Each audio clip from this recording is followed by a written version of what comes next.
ജനലെ പിടിച്ചൊന്നും അത് വേറൊരു വായു. പണ്ടൊരു വായു ഉണ്ട്, ആന്ധ്രാവായു, അത് വേറെയാ. ഞാൻ ഉദ്ദേശിച്ചത് ജീവാശ്വാസമേ. എല്ലാവർക്കും കൂടെ വന്ന ശുഭപാസോട് വന്ന് പറയാ, ഇന്നടത്ത് ഇന്ന അപ്പച്ചൻ മരിച്ചു, അല്ലേ അമ്മച്ചി മരിച്ചു, ഇല്ലേ യൗവനക്കാരൻ മരിച്ചു. ഇത് കേട്ടുടനെ പുള്ളി മൈക്കിന്റെ മുന്നിൽ വന്ന് ശ്രദ്ധിക്കണേ, ഒരു നല്ല വാർത്ത അറിയിക്കാൻ പോവുക. ഇന്നോടത്ത് ഇന്നയാള് മരിച്ചു. അവരെങ്ങാനും കേൾക്കുകയാണെ നമ്മളെ ദൈവം എല്ലാവരെയും അനുഗ്രഹിക്കട്ടെ. ഇന്ന് രാത്രിയിലെ തിരുവചന ചിന്തയ്ക്ക് അടിസ്ഥാനമായിട്ട് വായിച്ചത് കൊരിന്ത്യർക്ക് എഴുതിയ 2-ാം ലേഖനം 11-ാം അധ്യായത്തിന്റെ 4-ാമത്തെ തിരുവെടുത്ത. ആ തിരുവെടുത്ത് ഏവർക്കും വളരെ പരിചിതമായ തിരുവെടുത്ത. ഞാനതിൽ സംസാരിപ്പാൻ ആഗ്രഹിക്കുന്ന വിഷയം ദൈവത്തിൻ്റെ സഭയോട് നമുക്കെന്താ, നമ്മുടെ സമീപനം എന്താ? ദൈവസഭയെക്കുറിച്ച് ഓർക്കുമ്പോൾ, ദൈവസഭയ്ക്ക് വേണ്ടി പ്രാർത്ഥിക്കുമ്പോൾ, ദൈവസഭയോടുള്ള ബന്ധത്തിൽ നമ്മുടെ മനോഭാവം, അവിടെ പൗലോസിൻ്റെ ഒരു 5 മനോഭാവം പറയാനാ ഉദ്ദേശിക്കുന്നത്. ഇന്നത് പറയാൻ പറ്റുമോ എന്നറിയത്തില്ല, മിക്കവാറും നാളെ വരുവുള്ളൂ. അത് എന്തുവാന്നാ ചിന്തിക്കാൻ ഉദ്ദേശിക്കുന്നത്. മുഖവരയായിട്ട് പൗലോസ് ഒന്ന് സഭയെക്കുറിച്ച് ഓർക്കുമ്പോൾ എരിയുന്നുണ്ടെന്ന്, എരിവ്. 2, പുള്ളി സഭയെ ഇപ്പോൾ ഓർക്കുമ്പോൾ ഭയപ്പെടും. 3, സഭയ്ക്ക് വേണ്ടി തന്നെ അങ്ങ് താഴ്ത്തുക, സഭയ്ക്ക് വേണ്ടി. 4, വളരെ ചിന്താഭാരമുണ്ട്. 5, അനേക കാര്യങ്ങൾ സഭയ്ക്ക് വേണ്ടി അങ്ങ് സാധിക്കുക. വേണമെങ്കിൽ ആ വാക്യം ഒന്ന് വായിച്ചോ. 11-ന്റെ 2-ഉം 11-ന്റെ 3-ഉം 11-ന്റെ 7-ഉം 11-ന്റെ 28-ഉം 11-ന്റെ 23-ഉം ആയിരുന്നു. ഞാൻ നിങ്ങളെക്കുറിച്ച് ദൈവത്തിന്റെ എരിവോടെ എരിയുന്നു. ഞാൻ ക്രിസ്തു എന്ന എരിയുന്നു. ഇനി 3. എന്നാൽ സർപ്പം ഹവ്വായെ ഉപായത്താൽ ചതിച്ചതുപോലെ നിങ്ങളുടെ മനസ്സ് ക്രിസ്തുവിനോടുള്ള ഏകാഗ്രതയും നിർമ്മലതയും വിട്ട് വഷളായി പോകുമോ എന്ന് ഞാൻ ഭയപ്പെടുന്നു. 2 ഭയപ്പെടുന്നു. ഇനി 7-ാം വാക്യം. അല്ലെങ്കിൽ ഞാൻ ദൈവത്തിന്റെ സുവിശേഷം നിങ്ങൾക്ക് സൗജന്യമായി പ്രസംഗിച്ചുകൊണ്ട് നിങ്ങൾ ഉയരേണ്ടതിന് എന്നെ തന്നെ താഴ്ത്തുകയാൽ പാപം ചെയ്തുവോ? എന്നെ തന്നെ താഴ്ത്തുന്നു. ഇനി അതിന്റെ 28. എന്നീ അസാധാരണ സംഗതികൾ ഭവിച്ചതുകൂടാതെ എനിക്ക് ദിവസേന സർവസഭകളെയും കുറിച്ചുള്ള ചിന്താഭാരം 23. ക്രിസ്തുവിന്റെ ശുശ്രൂഷക്കാരോ ഞാൻ ബുദ്ധിഭ്രമമായി സംസാരിക്കുന്നു. ഞാൻ ഏറ്റവും അധികം അധ്വാനിച്ചു. അപ്പൊ താഴോട്ട് അനുഭവിച്ച പങ്കപ്പാടും ഭേദപ്പെട്ട ലിസ്റ്റ്. അപ്പൊ 5 കാര്യമാണ്. ഇത് സഭയോട് ബന്ധപ്പെട്ട് ഉള്ള കാര്യമാണ്. ഞാൻ ഇത് സംസാരിപ്പാൻ ആഗ്രഹിക്കുന്നത്. അത് ഇന്ന് ഒക്കുമോ എന്ന് തോന്നുന്നില്ല, മിക്കവാറും നാളെ ആയിരിക്കും. കാരണം വേറെ കാര്യം പറയാനുണ്ട്. വേറെ കാര്യം മറ്റ് ചരിത്രമൊന്നുമല്ല, സുവിശേഷത്തെ പറ്റി. ഇത് നമ്മുടെ ഈ പ്രാവശ്യത്തെ മഹായുഗത്തിൻ്റെ ആരംഭ ദിവസമാണ്. ഇന്ന് രാത്രിയിൽ അതിന് കുറുവാക്യമായിട്ട് നമ്മൾ വായിച്ചത് 11-ാം അധ്യായത്തിൻ്റെ 4-ാമത്തെ തിരുവെടുത്ത. കൊരിന്ത്യർക്ക് പൗലോസ് 2 ലേഖനം എഴുതി. ലേഖനം എഴുതിയത് എന്തിനെന്ന് ചോദിച്ചാൽ, ഒറ്റ വാക്ക് പറഞ്ഞാൽ ഇവരെ നന്നായിട്ട് തർജ്ജനം ചെയ്യുകയാണ്. കൊരിന്ത്യ ലേഖനം തർജ്ജന ലേഖനത്തിൽ പെടും. കാരണം ഇവര് വിശുദ്ധിയിലും പ്രമാണത്തിലും പ്രതിഷ്ഠയിലും നന്നായിട്ട് ജീവിച്ച് കർത്താവിൻ്റെ വരവിനായിട്ട് ഒരുങ്ങണം. ആ ഉദ്ദേശത്തോടെ പൗലോസ് ഈ ലേഖനം എഴുതിയിരിക്കുന്നത്. അത് എല്ലാ ഭാഗത്തേക്കും പോകുന്നില്ല. 4-ാമത്തെ വാക്യത്തിൽ ഞാൻ സൂചിപ്പിച്ചു, നിങ്ങൾക്കറിയാം, വായിച്ച് അറിയാമല്ലോ. അവിടെ 3 കാര്യം എടുത്തു പറഞ്ഞിരിക്കുക. ഒന്ന് 4-ാം വാക്യം ഒന്നുകൂടെ വായിച്ചേ. ഒരുത്തൻ വന്ന് ആ. ഞങ്ങൾ പ്രസംഗിക്കാത്ത മറ്റൊരു യേശുവിനെ അപ്പോൾ പ്രസംഗിക്കുകയോ മറ്റൊരു യേശു. 2, നിങ്ങൾക്ക് ലഭിക്കാത്ത വേറൊരു ആത്മാവെങ്കിലും വേറെ ഒരാത്മാവ്. 3, നിങ്ങൾ കൈക്കൊള്ളാത്ത വേറൊരു സുവിശേഷമെങ്കിലും വേറൊരു സുവിശേഷം. മറ്റൊരു യേശു, വേറൊരാത്മാവ്, വേറൊരു സുവിശേഷം. അപ്പോൾ ഇങ്ങനെയുള്ള കാര്യങ്ങളും വിഷയങ്ങളും വളരെ വർദ്ധിച്ചു വരിക. അതുകൊണ്ട് ഇന്ന് രാത്രി പ്രാരംഭത്തിൽ നമുക്ക് ചില കാര്യങ്ങൾ ചിന്തിക്കേണ്ടത്, വേറൊരു സുവിശേഷം ഇപ്പോൾ പ്രബലമായിക്കൊണ്ടിരിക്കുക. അതിപ്പോഴെന്നല്ല, ഈ ലേഖനം എഴുതിയ കാലം മുതലേ ഉണ്ട് വേറൊരു സുവിശേഷം. ഏതാ ഈ വേറൊരു സുവിശേഷം? അപ്പോൾ വേറൊരു സുവിശേഷം എന്ന് പറയുന്നതിലും കുറച്ചുകൂടെ നല്ലത് ശരിയായ സുവിശേഷം ഏതാ? എന്നെ ബൈബിൾ കോളേജിൽ പഠിപ്പിച്ച അധ്യാപകർ വളരെ ശ്രേഷ്ഠത. അതിൽ വളരെ പ്രഗത്ഭനായ ഒരു കർത്തൃദാസൻ മൺമറഞ്ഞു, ഇന്ത്യ ദൈവസഭയുടെ അസിസ്റ്റന്റ് ഓവർസിയറായിട്ടൊക്കെ ഇരുന്ന PG മാത്യു സാറിൻ്റെ അമ്മാവിയപ്പനെ MT മാത്യു, അദ്ദേഹത്തെ വേറൊരു പേര് പറയും മൈക്ക് മത്തായിച്ചൻ. ശ്രേഷ്ഠനായ ഒരു കർത്തദാസന, എൻ്റെ ഗുരുവാണ്. അപ്പം അദ്ദേഹം പല കാര്യങ്ങൾ പഠിപ്പിച്ചിട്ടുണ്ട്, അതെല്ലാം എനിക്ക് വളരെ പ്രയോജനമാണ്. അപ്പം അദ്ദേഹം പറയുമായിരുന്നു പഠിപ്പിക്കുമ്പോൾ, നിങ്ങൾ എവിടെയെങ്കിലും ചെല്ലുമ്പം ഇപ്പോൾ ഒരു ചായ കുടിക്കാൻ ചെന്നു, അവിടുത്തെ ചായ മോശമാണെന്ന് പറയണ്ട, നമ്മൾ നല്ല ചായ കൊടുത്താൽ മതി. അപ്പുറത്തെ മീൻ വെക്കുന്നവൻ്റെ മീൻ ചീഞ്ഞതാന്ന് പറയണ്ട, നമ്മൾ നല്ല മീൻ അങ്ങ് കൊടുത്താൽ മതി. പുള്ളിയുടെ ഭാഷ. ആ വീട്ടിലെ ഭക്ഷണം കൊള്ളുകയില്ല എന്ന് പറയണ്ട, നമ്മൾ നല്ല ഭക്ഷണം കൊടുത്താൽ മതി. അപ്പൊ കഴിക്കുന്നവരാ തീരുമാനിക്കുന്നത്, വാങ്ങുന്നവരാ തീരുമാനിക്കുന്നത് ഇതേതാ നല്ലതെന്ന്. അതുകൊണ്ട് വേറൊരു സുവിശേഷം വർദ്ധിച്ചുകൊണ്ടിരിക്കുക. അപ്പൊ അതുകൊണ്ട് അതവിടെ നിൽക്കട്ടെ. അപ്പം ഏതാ ശരിയായ സുവിശേഷം? അത് ഇന്ന് രാത്രി ഒന്ന് ചിന്തിക്കാം. ഇവിടെ ഇരിക്കുന്നവർക്കെല്ലാം അറിയാം. ഇതറിയാത്ത ആരെങ്കിലും വന്നിട്ടുണ്ടെങ്കിൽ, കേൾക്കുന്നുണ്ടെങ്കിൽ, വിശേഷിച്ച് ഈ സ്ഥലത്ത് ഇങ്ങനൊരു ക്രമീകരണം ഒരുക്കിയ ഇതിൻ്റെ ബിൽഡിങ്ങിൻ്റെ സ്ഥാപനത്തിൻ്റെ ചുമതലപ്പെട്ടവരെയും ദൈവം അനുഗ്രഹിക്കട്ടെ. എനിക്ക് തോന്നുന്നു അതിനേക്കാളും നല്ലത് ഇതാണെന്നാ തോന്നുന്നത്. കഴിഞ്ഞ പ്രാവശ്യം നടത്തിയത് അല്ലേ? പണ്ടൊരാൾ പറഞ്ഞില്ല, തത്തീരെനിക്ക് ഗുണമായെന്ന് പറഞ്ഞ പോലെ ഇതാ കുറച്ചുകൂടെ നല്ലത്. മഞ്ഞും അടിക്കുന്നില്ല, ഇല്ലയോ? അവിടെ അന്നേ മഞ്ഞ് കൊള്ളും. ഇതാ നല്ലത്. ആ കർത്താവ് വരുന്നത് വരെ ഇങ്ങനെ പോട്ടെ. അപ്പോൾ ഈ സ്ഥാപനത്തെയും ചുമതലപ്പെട്ടവരെയും ദൈവം അനുഗ്രഹിക്കട്ടെ. അപ്പൊ ഇന്ന് രാത്രി അതുകൊണ്ട് ഇവിടെ ഇരിക്കുന്ന നിങ്ങളോടല്ല പ്രധാനമായിട്ട് പറയുന്നത്, ആരെങ്കിലും ഒരാള് ഇതറിയാത്തവരുണ്ടെങ്കിൽ അവരെ ഉന്നം വെച്ചാ പറയാൻ. ഇപ്പൊ നിങ്ങൾ അങ്ങോട്ട് പോകുമ്പോൾ ചോദിക്കുക, എവിടെ പോവുക? സുവിശേഷ യോഗത്തിന് പോയതാ. എന്താ സുവിശേഷം? അതിന് കൃത്യമായ മറുപടി പറയണം. നമ്മൾ ബാധ്യസ്ഥരാ. പത്രോസ് അങ്ങനെ പറഞ്ഞിരിക്കുന്നത്. 3:15 വായിച്ചു. അറിവുള്ള വാക്യമാ. പത്രോസിന്റെ 1-ാം ലേഖനം 3-ാം അധ്യായത്തിന്റെ 15-ാം വാക്യം അറിവുള്ള വാക്യമായെങ്കിലും വായിച്ചു. വായിക്കുന്നതില്ലയോ കുറച്ചുകൂടെ നല്ലത്, കാരണം ഭാഗ്യവും വരട്ടെ.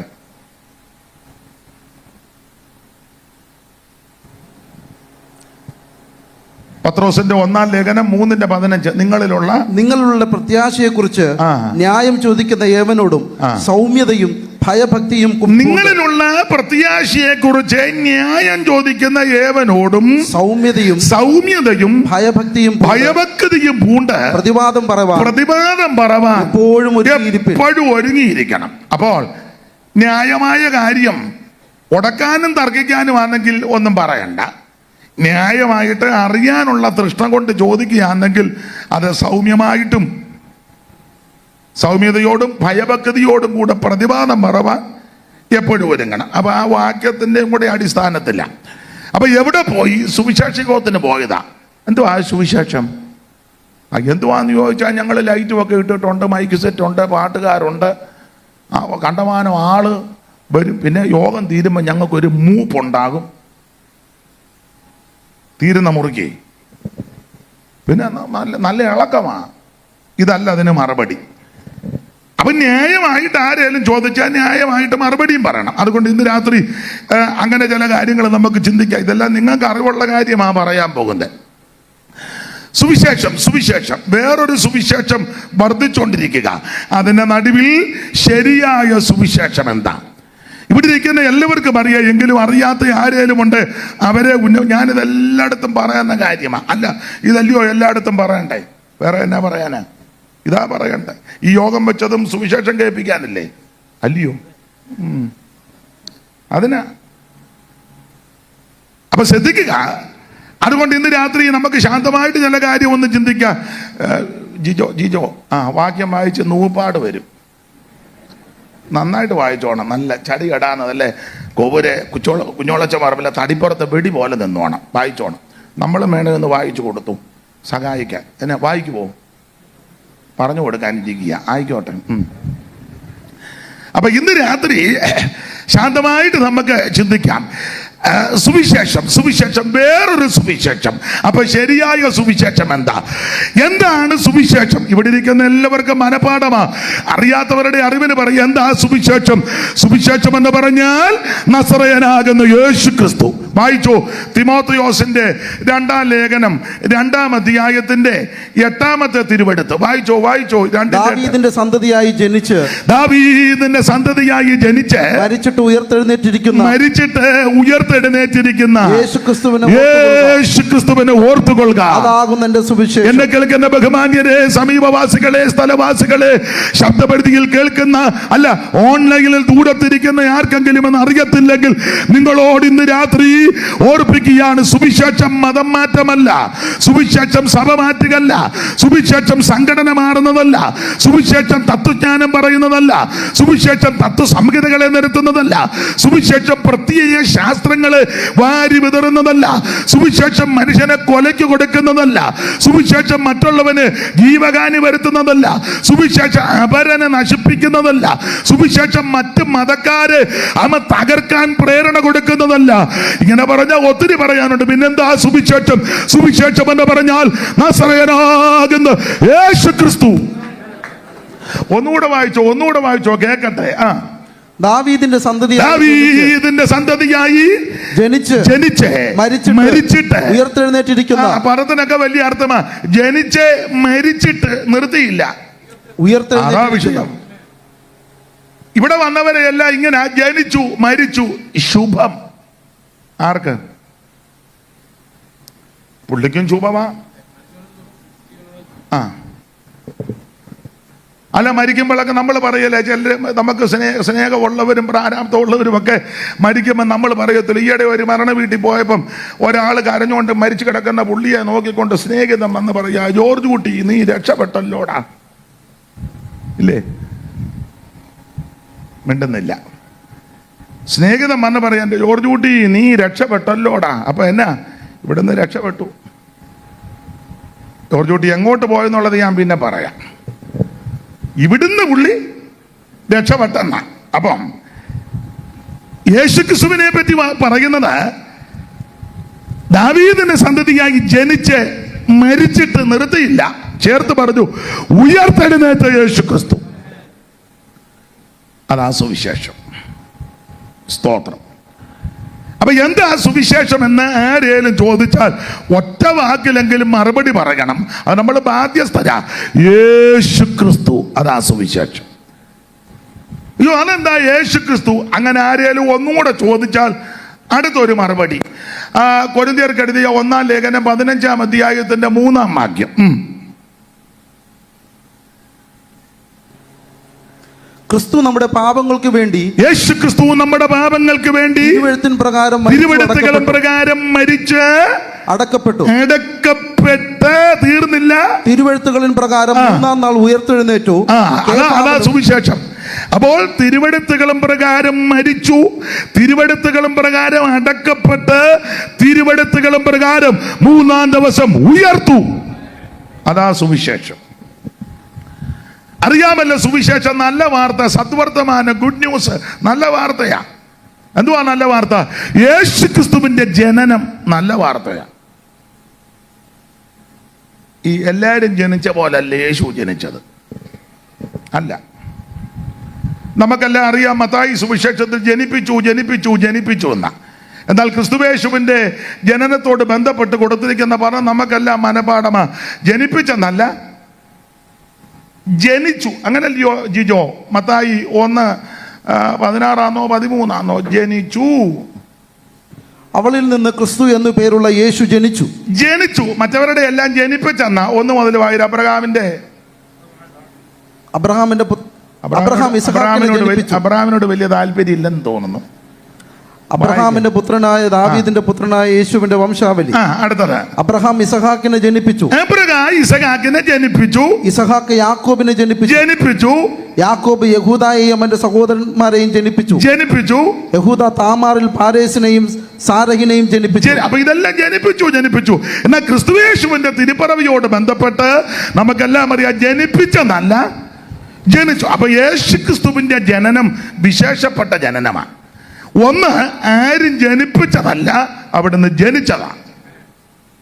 2, എന്നെയും നിങ്ങളെയും ജനിപ്പിച്ചതാ. ഒരു പുരുഷനും ഒരു സ്ത്രീയും, അല്ലെങ്കിൽ എൻ്റെ അമ്മയും എൻ്റെ അപ്പനും. ഇവിടെ സയൻസ് പഠിച്ച പിള്ളേരെല്ലാം ഉണ്ട്. എനിക്ക് സയൻസും ശാസ്ത്രവും ഒന്നും വലിയ വശമില്ല. വലിയ വശമെന്നല്ല, വശമേ ഇല്ല. എന്നാലും ചില ചെറിയ അറിവിന്റെ വെളിച്ചത്തിൽ പറയുക, ഒരു പുരുഷന്റെ ബീജത്താലും സ്ത്രീയുടെ അണ്ടം അങ്ങോട്ടും യോജിച്ചെങ്കിൽ ഒരു പ്രജ, ഒരു ശിശു ഉരുവാകെയുള്ളൂ. അപ്പോൾ യേശുക്രിസ്തുവിന്റെ ജനനം സ്ത്രീയുടെ സന്തതിയായി ജനിച്ചു. എങ്ങനെ? ദൈവത്തിന്റെ പരിശുദ്ധാത്മാവിനാൽ, ദൈവത്തിന്റെ വചനത്താൽ. നമ്മുടെ ജനനം പോലല്ല യേശുവിന്റെ ജനനം, വിശേഷപ്പെട്ട ജനനമാണ്. അതെന്താ?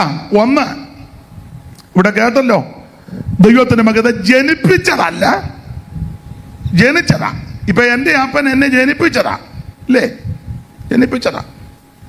യേശുക്രിസ്തുവിനെ മനുഷ്യനാരും ജനിപ്പിച്ചതല്ല, അവിടുന്ന് ജനിച്ചു. അതാ ഒരു വിശേഷത. 2, കർത്താവിന്റെ ജനനത്തോടെ തിരുപ്പിറവിയോടുള്ള ബന്ധത്തിൽ നിങ്ങൾ വചനം പഠിക്കുമ്പോൾ അറിയാം, ആട്ടിടയന്മാര് വെളിമ്പ്രദേശത്ത് ആടിനെ തീറ്റി വിശ്രമിക്കുമ്പോൾ ഈ ജനന വസ്തുത, ജനിച്ച കാര്യം അറിയിക്കാൻ സ്വർഗത്തിൽ നിന്ന് ദൈവം ഒരു ദൂതനെ അങ്ങോട്ട് അയച്ചു. നമ്മളാരും ജനിച്ചപ്പോ ഏത് ദൂതനാ വന്നേ? അല്ല, ഇവിടെ മഹാന്മാരും ഉന്നതന്മാരും കുബേരന്മാരും പണ്ഡിത ശിരോമണികളും രാഷ്ട്രീയത്തിലെ അതികായകന്മാരും രാജാക്കന്മാരും സാമൂതിരിമാരും എന്ന് വേണ്ട സകല ആൾക്കാർ ഇവിടെ വന്ന് ജനിച്ചു. ഹൈന്ദവ പുരാണം പഠിക്കുമ്പോൾ അവതാര പുരുഷന്മാരെല്ലാം വന്ന് ഇവിടെ ജനിച്ചു. പുരാണം അങ്ങനെ ആണല്ലോ. ആയിക്കോട്ടെ, ഇവിടെ സകല മനുഷ്യരും വന്ന് ജനിച്ചു. ഇവരുടെ ആരുടെയും ജനനം ദൂതൻ വന്ന് വിളംബരം ചെയ്തില്ല. എന്നാൽ യേശു ക്രിസ്തുവിന്റെ ജനനത്തിൽ മാത്രമേ ദൈവം ദൂതനെ ഇങ്ങോട്ട് വിട്ടത്. ആ ലൂക്കോസിന്റെ സുവിശേഷം 2-ാം അധ്യായത്തിന്റെ 8 മുതൽ താഴോട്ടുള്ള വാക്യം വായിച്ചേ. ഒരു ദൂതൻ വന്നെന്ന. അന്ന് ആ പ്രദേശത്ത് ഇടയന്മാർ രാത്രിയിൽ ആട്ടിൻകൂട്ടത്തെ കാവൽ കാത്ത് വെളിയിൽ പാർത്തിരുന്നു. അപ്പോൾ കർത്താവിന്റെ ഒരു ദൂതൻ ആദ്യം ഒരു ദൂതനെ ഇങ്ങോട്ട് വിട്ടു. ഏതാ? ജനനം അറിയിക്കാനാ. യേശുവിന്റെ ജനനത്തിന്റെ വിശേഷതയാ കർത്താവിന്റെ ഒരു ദൂതൻ. വായിക്കേ. കർത്താവിന്റെ തേജസ് അവരെ ചുറ്റിമിന്നി, അവർ ഭയപരവശരായി തീർന്നു. ദൂതൻ അവരോട്, ഈ ഒരു ദൂതൻ അവരോട്, ഭയപ്പെടേണ്ട, സർവ്വജനത്തിനും ഉണ്ടാകുവാനുള്ള ഒരു മഹാസന്തോഷം ഞാൻ നിങ്ങളോട് സുവിശേഷിക്കുന്നു. അപ്പൊ ഈ സുവിശേഷം അറിയിക്കുക. അപ്പൊ ഈ തിരുപ്പിറവി അറിയിക്കാൻ വേണ്ടി സ്വർഗത്തിലെ ദൈവം ഒരു ദൂതനെ ആദ്യം വിട്ടത്. ഇവിടെ ജനിച്ച ആരുടെ ജനനത്തിലാ ദൈവം ദൂതനെ വിട്ടേ? എന്നെ എല്ലാവർക്കും ഒരു സങ്കടം പോലെ. നിങ്ങളുടെ ജനനം ദൂതൻ പറയാഞ്ഞിട്ടായിരിക്കും. യേശുവിന്റെ ജനനത്തിന്റെ വിശേഷത ദൂതനെ ഇങ്ങോട്ട് വിട്ടു. മാത്രമാണോ ഈ ജനനത്തിന്റെ വൈശിഷ്ട്യം? ഈ ദൂതൻ വന്ന് കാര്യം പറഞ്ഞു. അല്പം കഴിഞ്ഞപ്പം ദൂതന്മാരുടെ ഒരു കൂട്ടം അങ്ങോട്ട് വന്നു നിരന്നു. സ്വർഗീയ സൈന്യത്തിന്റെ ഒരു സംഘം, പെട്ടെന്ന് സ്വർഗീയ സൈന്യത്തിന്റെ ഒരു സംഘവും കൂടെ ദൂതനോട് ചേർന്ന് ദൈവത്തെ പുകഴ്ത്തി. ഇതുപോലെ ജനിച്ചതാരാ? അതാ ജനത്തിന്റെ വിശേഷത. യേശുവിന്റെ ജനനത്തിന്റെ വിശേഷത. ആദ്യം ഒരു ദൂതനെ ഇങ്ങോട്ട് ദൈവം വിട്ടു. ആട്ടിടയന്മാരോട് എന്ന് പറയാൻ പറഞ്ഞു. ഇത് പറഞ്ഞുകൊണ്ടിരിക്കുന്നതിന് പെട്ടെന്ന് സ്വർഗീയ സൈന്യത്തിന്റെ ഒരു സംഘം നിർണയിക്കാനൊക്കത്തില്ല. എൻ്റെ ഭാവനെ പറഞ്ഞ ആകാശമണ്ഡലം മുഴുവൻ വന്ന് ദൂതൻ അങ്ങ് നിന്നു. പിന്നെ ഞാനങ്ങ് ഭാവനെ കാണുക, നാഗസ്വരവും ഫ്ലൂട്ടും തബല് മൃദംഗവും കീബോർഡ് ഒന്നുണ്ടോ എന്ന് അറിയത്തില്ല. ഇല്ലെന്നാ പുള്ളി പറയുന്നത്. ഉണ്ടെങ്കിൽ ഉണ്ട്, ഇല്ല. ഇനി അത് പറഞ്ഞ് ഒരൊടക്കുണ്ടാക്കണ്ട. ഹാർമോണിയവും ഇതെല്ലാം വെച്ച് ഒരു പാട്ടും ഒരു സ്തുതിഗീതമൊക്കെ. അത്യുന്നതങ്ങൾ ദൈവത്തിന് മഹത്വം, ഭൂമിയിൽ ദൈവപ്രസാദമുള്ള മനുഷ്യർക്ക് സമാധാനം. ഞാൻ ആ ഭാഗം അങ്ങ് വിടുക. ഇതുപോലെ ഒരു ജനനം ആരുടെയും നടന്നിട്ടില്ല, ഇനി നടക്കത്തുമില്ല. അതുകൊണ്ടാ യേശുക്രിസ്തുവിന്റെ ജനനം വ്യത്യസ്തമാണ് എല്ലാവരിൽ നിന്നും. അതെ, ഇത് നല്ല വാർത്തയാ. അപ്പൊ യേശുക്രിസ്തുവിന്റെ ജനനം, അവിടുത്തെ മരണം, അത് നല്ല വാർത്തയാ. ക്രിസ്തുയേശുവിന്റെ മരണം നല്ല വാർത്തയാ. ഞാൻ എപ്പോഴും പറയും, മരണം അത്ര നല്ല വാർത്തയല്ല, പക്ഷെ യേശുവിന്റെ മരണം നല്ല വാർത്തയാ. നമ്മുടെ വേണ്ടപ്പെട്ടവര് മരിച്ചെന്ന് ഇപ്പം വന്ന് പറഞ്ഞ ഒരു നല്ല വാർത്ത പറയാൻ പോകുമെന്നും പറഞ്ഞാന്നോ പറയുന്നേ? ഇപ്പോൾ ശുഭപാസോട് വന്ന് പറയുക, ഇന്നടത്ത് ഇന്ന അപ്പച്ചൻ മരിച്ചു, അല്ലേ അമ്മച്ചി മരിച്ചു, ഇല്ലേ യൗവനക്കാരൻ മരിച്ചു. ഇത് കേട്ട ഉടനെ പുള്ളി മൈക്കിന്റെ മുന്നിൽ വന്ന്, ശ്രദ്ധിക്കണേ, ഒരു നല്ല വാർത്ത അറിയിക്കാൻ പോവുക. ഇന്നോടത്ത് ഇന്നയാള് മരിച്ചു, അവരെങ്ങാനും കേൾക്കുകയാണ് നമ്മളെ. അപ്പൊ ഈ മരണം നല്ല വാർത്തയല്ല. ഈ മരണത്തിന് വേദപുസ്തകത്തിൽ കൊടുത്തിരിക്കുന്ന ഒരു പേര് തന്നെ ഒടുക്കത്തെ ശത്രു എന്നാണ്. ഒടുക്കത്തെ ശത്രു. ഞാൻ എപ്പോഴും പറയും, നിങ്ങൾക്ക് പറയാം, ഒടുക്കത്തെ ശത്രു എന്ന് പറഞ്ഞാൽ ശത്രുക്കളെല്ലാം പോയിട്ട് ഒടുക്കം വന്ന ശത്രു എന്നല്ല. എല്ലാ ശത്രുക്കളും പോയി ലാസ്റ്റ് വന്ന ശത്രു എന്നല്ല. മുഴുവൻ ശത്രുക്കൾ പോയാലും പോകാതെ നിന്നെയും കൊണ്ട് പോകാൻ നിൽക്കുന്ന ശത്രു എന്നാ ഒടുക്കത്തെ ശത്രു. അപ്പോൾ അങ്ങനെ മരണം, ഈ മരണം നല്ല വാർത്തയല്ല. ഏത് പ്രായത്തിലുള്ളവർ മരിച്ചാലും അത് അവരോട് ബന്ധപ്പെട്ട് നിൽക്കുന്നവർക്ക് ദുഃഖമാണ്. എന്നാൽ യേശുക്രിസ്തുവിന്റെ മരണം ഒരു നല്ല വാർത്തയാണ്. എന്താ യേശുക്രിസ്തുവിന്റെ മരണം നല്ല വാർത്തയാകാൻ കാര്യം? അതിപ്പോ വായിച്ച വാക്യത്തിലുണ്ട്, 15:3, കൊരിന്ത്യർക്ക് എഴുതിയ 1-ാം ലേഖനം 15-ാം അധ്യായം 3-ാം വാക്യം. എന്താ ഇത് നല്ല വാർത്തയാകാൻ കാരണം? വായിച്ചേ.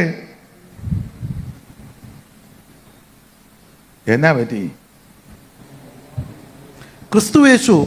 ക്രിസ്തു നമ്മുടെ പാപങ്ങൾക്ക് വേണ്ടി തിരുവെഴുത്തുകളിൻ പ്രകാരം മരിച്ചു. മതി. അതായത് നല്ല വാർത്തയായത് യേശുക്രിസ്തുവിന്റെ മരണം നല്ല വാർത്തയാകാൻ കാരണം നമ്മുടെ പാപങ്ങൾക്ക് വേണ്ടിയാ യേശു മരിച്ചത്.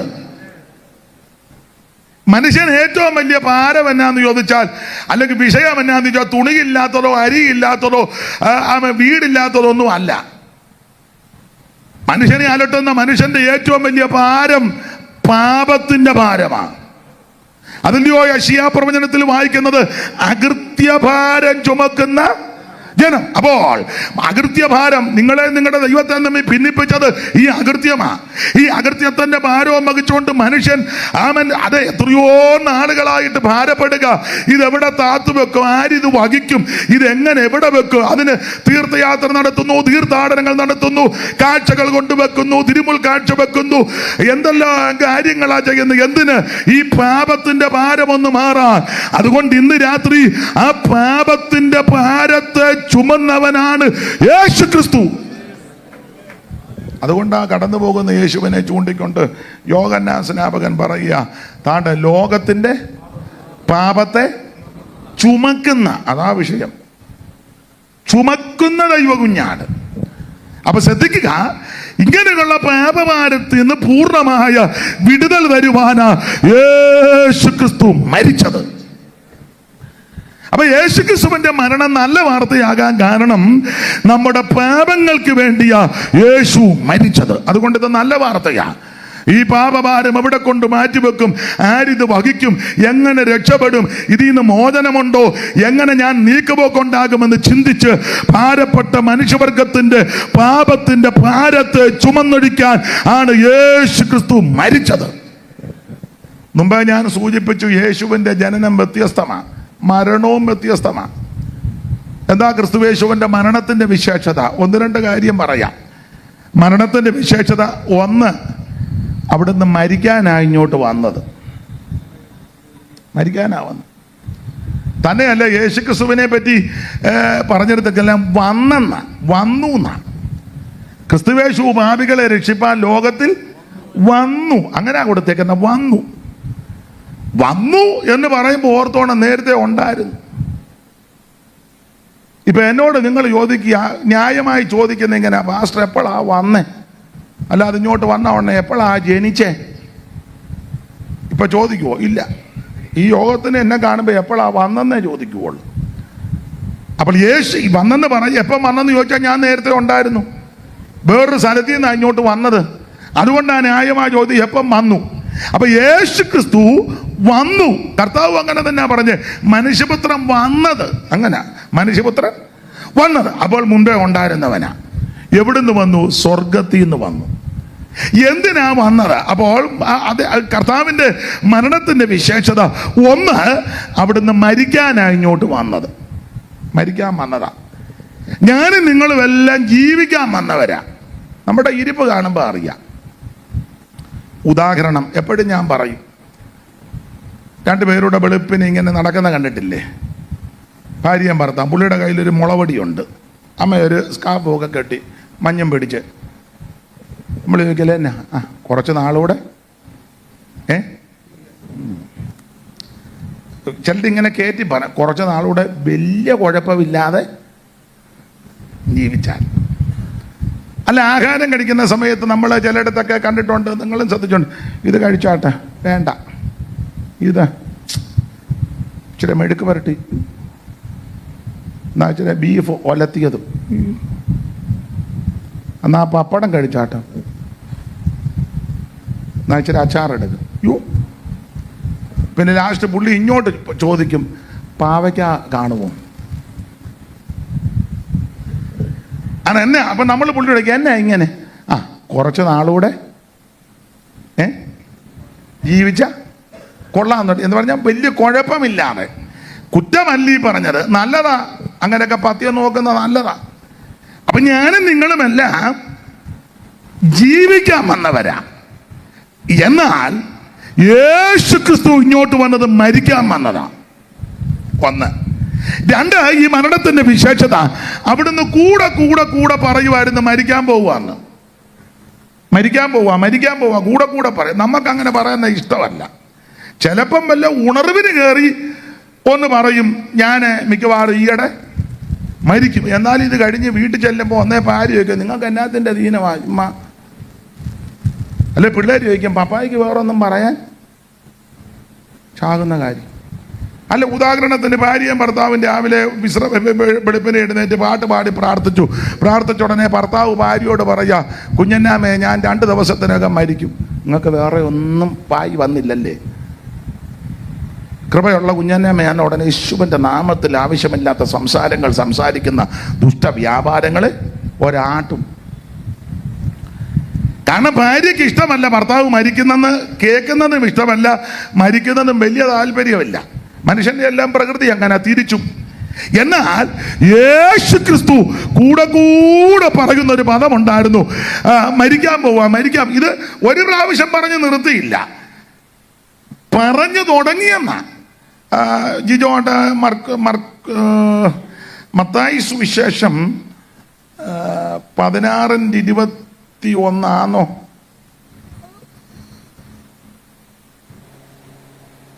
അന്ന് മുതൽ യേശു താൻ യെരൂശലേമിൽ ചെന്നിട്ട് മൂപ്പന്മാർ, മഹാപുരോഹിതന്മാർ, ശാസ്ത്രിമാർ എന്നിവരാൽ പലതും സഹിച്ചു കൊല്ലപ്പെടുകയും 3-ാം നാൾ ഉയർത്തെഴുന്നേൽക്കുകയും വേണ്ടത് എന്ന് ശിഷ്യന്മാരോട് പ്രസ്താവിച്ചു തുടങ്ങി.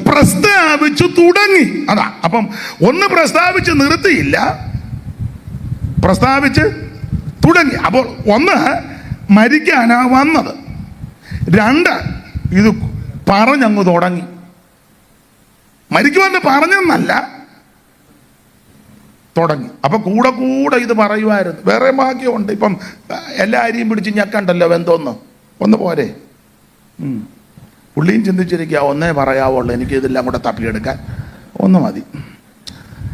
അപ്പൊ ശ്രദ്ധിക്കുക, യേശു ക്രിസ്തു കൂടെ പറയുമായിരുന്നു ശുശ്രൂഷയിൽ, മനുഷ്യപുത്രൻ മരിക്കാൻ പോവുക. മരിക്കാനാ വന്നത്. 2, മരിക്കുമെന്ന് കൂടെ പറയും. 3, എങ്ങനെ മരിക്കുന്നെന്ന് യേശു പറഞ്ഞു. അതാ ഈ മരണത്തിന്റെ വിശേഷത. ഇവിടെ ഇരിക്കുന്ന ആർക്കായാലും പറയാൻ പറ്റുമോ ഞാൻ ഇന്ന വിധത്തിലാ മരിക്കുന്നോ, ഞാൻ പനിച്ചേ ചാവുള്ള അലക്സാണ്ടർ ചത്ത പോലെ, അല്ലെങ്കിൽ സോക്രട്ടീസിനെ പോലെ വിഷമടിച്ചാ ഞാൻ ചാകുന്നേ, അല്ലെങ്കിൽ പറയുക ഞാൻ ഇന്ന് വണ്ടി ഇടിച്ചായിരിക്കും മിക്കവാറും ഞാൻ ചാകുന്നേ. അങ്ങനൊന്നും വരാതിരിക്കട്ടെ. അല്ല, അങ്ങനെ പറയാൻ പറ്റുമോ? എനിക്ക് കോവിഡ് ആയിട്ടേ ഞാൻ മിക്കവാറും പോകും. എങ്ങനെ മരിക്കുമെന്ന് ഇവിടെ ഇരിക്കുന്ന ആർക്കും പറയാനൊക്കത്തില്ല. ആരും അങ്ങനെ പറഞ്ഞിട്ടുമില്ല. ചിലരൊക്കെ പറഞ്ഞെന്ന് പറയുന്നു, പക്ഷെ ഒത്തില്ലെന്നും പറയുന്നു. ഇന്ന വിധത്തിൽ മരിക്കുമെന്ന് പറഞ്ഞു, അവസാനം അങ്ങനൊന്നും. എന്നാൽ യേശു ക്രിസ്തു ഇന്ന വിധത്തിൽ മരിക്കുമെന്ന് പറഞ്ഞു. മരിക്കും. അതായി മരണത്തിന്റെ വിശേഷത. ഉപദ്രവങ്ങളേറ്റ്, നിന്ദയേറ്റ്, അപമാനമേറ്റ്, ആക്ഷേപമേറ്റ്, പീഡകളേറ്റായിരിക്കും മനുഷ്യപുത്രൻ മരിക്കുന്നത്. ഇത് യേശു കൂടെ പറഞ്ഞു. അപ്പോൾ 1 മരിക്കാൻ വന്നു, 2 കൂടെ മരിക്കുമെന്ന് പറഞ്ഞു, 3 ഇന്ന വിധത്തിലാ മരിക്കുന്നെന്ന് യേശു പറഞ്ഞു. ഇങ്ങനെ പറഞ്ഞ ഒരു നേതാവുമില്ല. 4 ഈ മരണത്തിന്റെ പിൻപിൽ ആരാണ് പ്രവർത്തിക്കുന്നത് എന്ന് യേശു പറഞ്ഞു.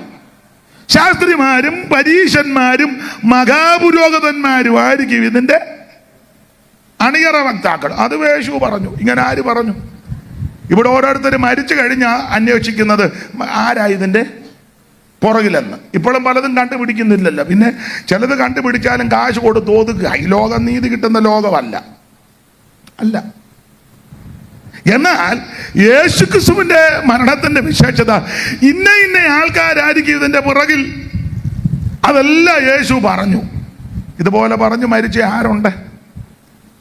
1 മരിക്കാൻ വന്നു, 2 മരിക്കുമെന്ന് കൂടെ പറഞ്ഞു, 3 ഇന്ന വിധത്തിൽ മരിക്കുമെന്ന് പറഞ്ഞു, 4 അതിന്റെ പിമ്പിൽ ഇന്ന ആൾക്കാരാന്നും പറഞ്ഞു.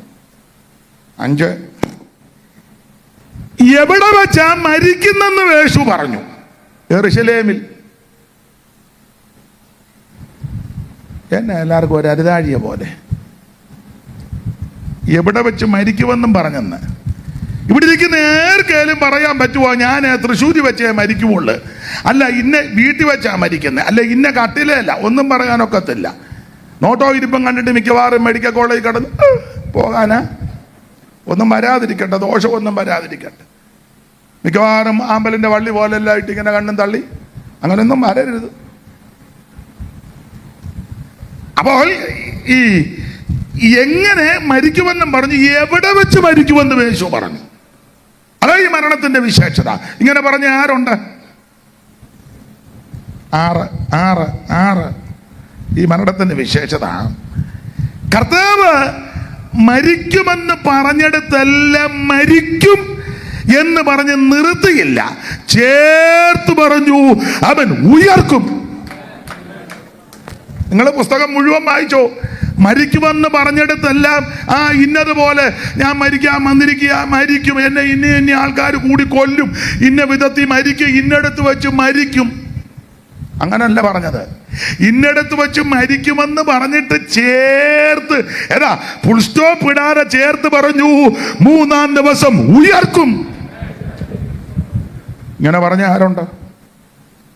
ഇങ്ങനെ സംസാരിച്ച ആരുണ്ട്? ഒന്നും പറയാതെ തന്നെ പലതും പോയത്. നമ്മൾ ചോദിക്കല്ലേ അപ്പച്ചൻ എങ്ങനെയാ പോയത്? പോകാൻ നേരത്ത് ഇങ്ങനെ.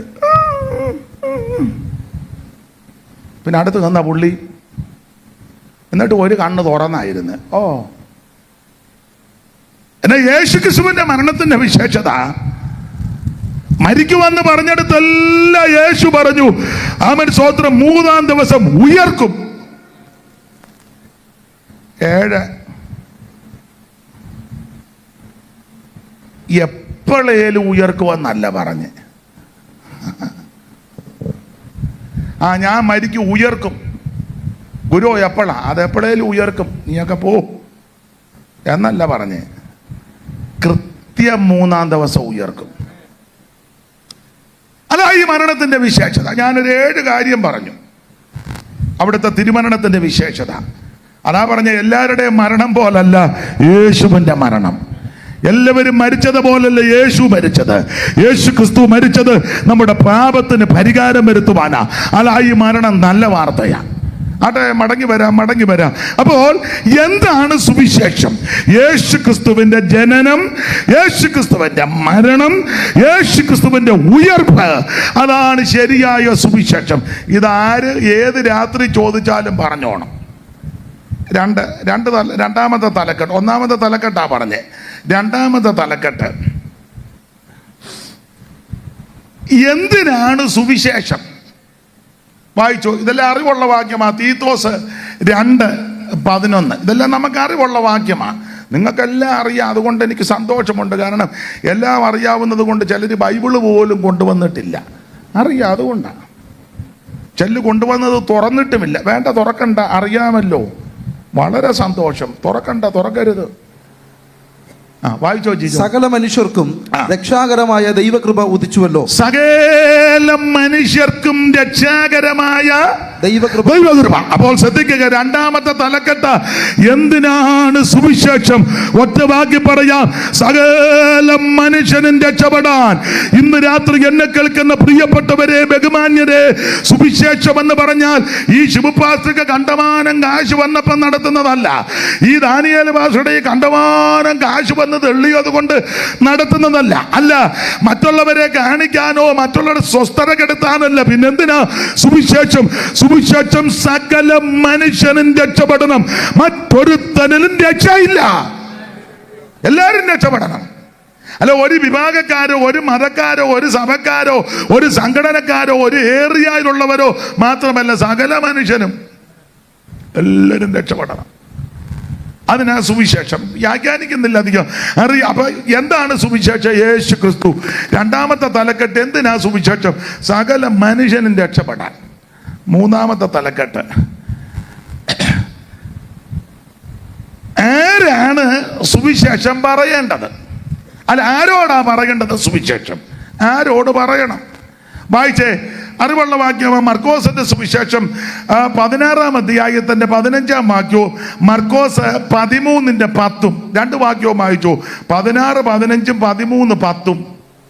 പിന്നെ അവൻ അവരോട്, നിങ്ങൾ ഭൂലോകത്തിലൊക്കെയും പോയി സകല സൃഷ്ടികളോടും സുവിശേഷം പ്രസംഗിക്കണം. എന്നെ കേൾക്കുന്ന പ്രിയരെ, സകല സൃഷ്ടിയോടും സുവിശേഷം അറിയിക്കണം.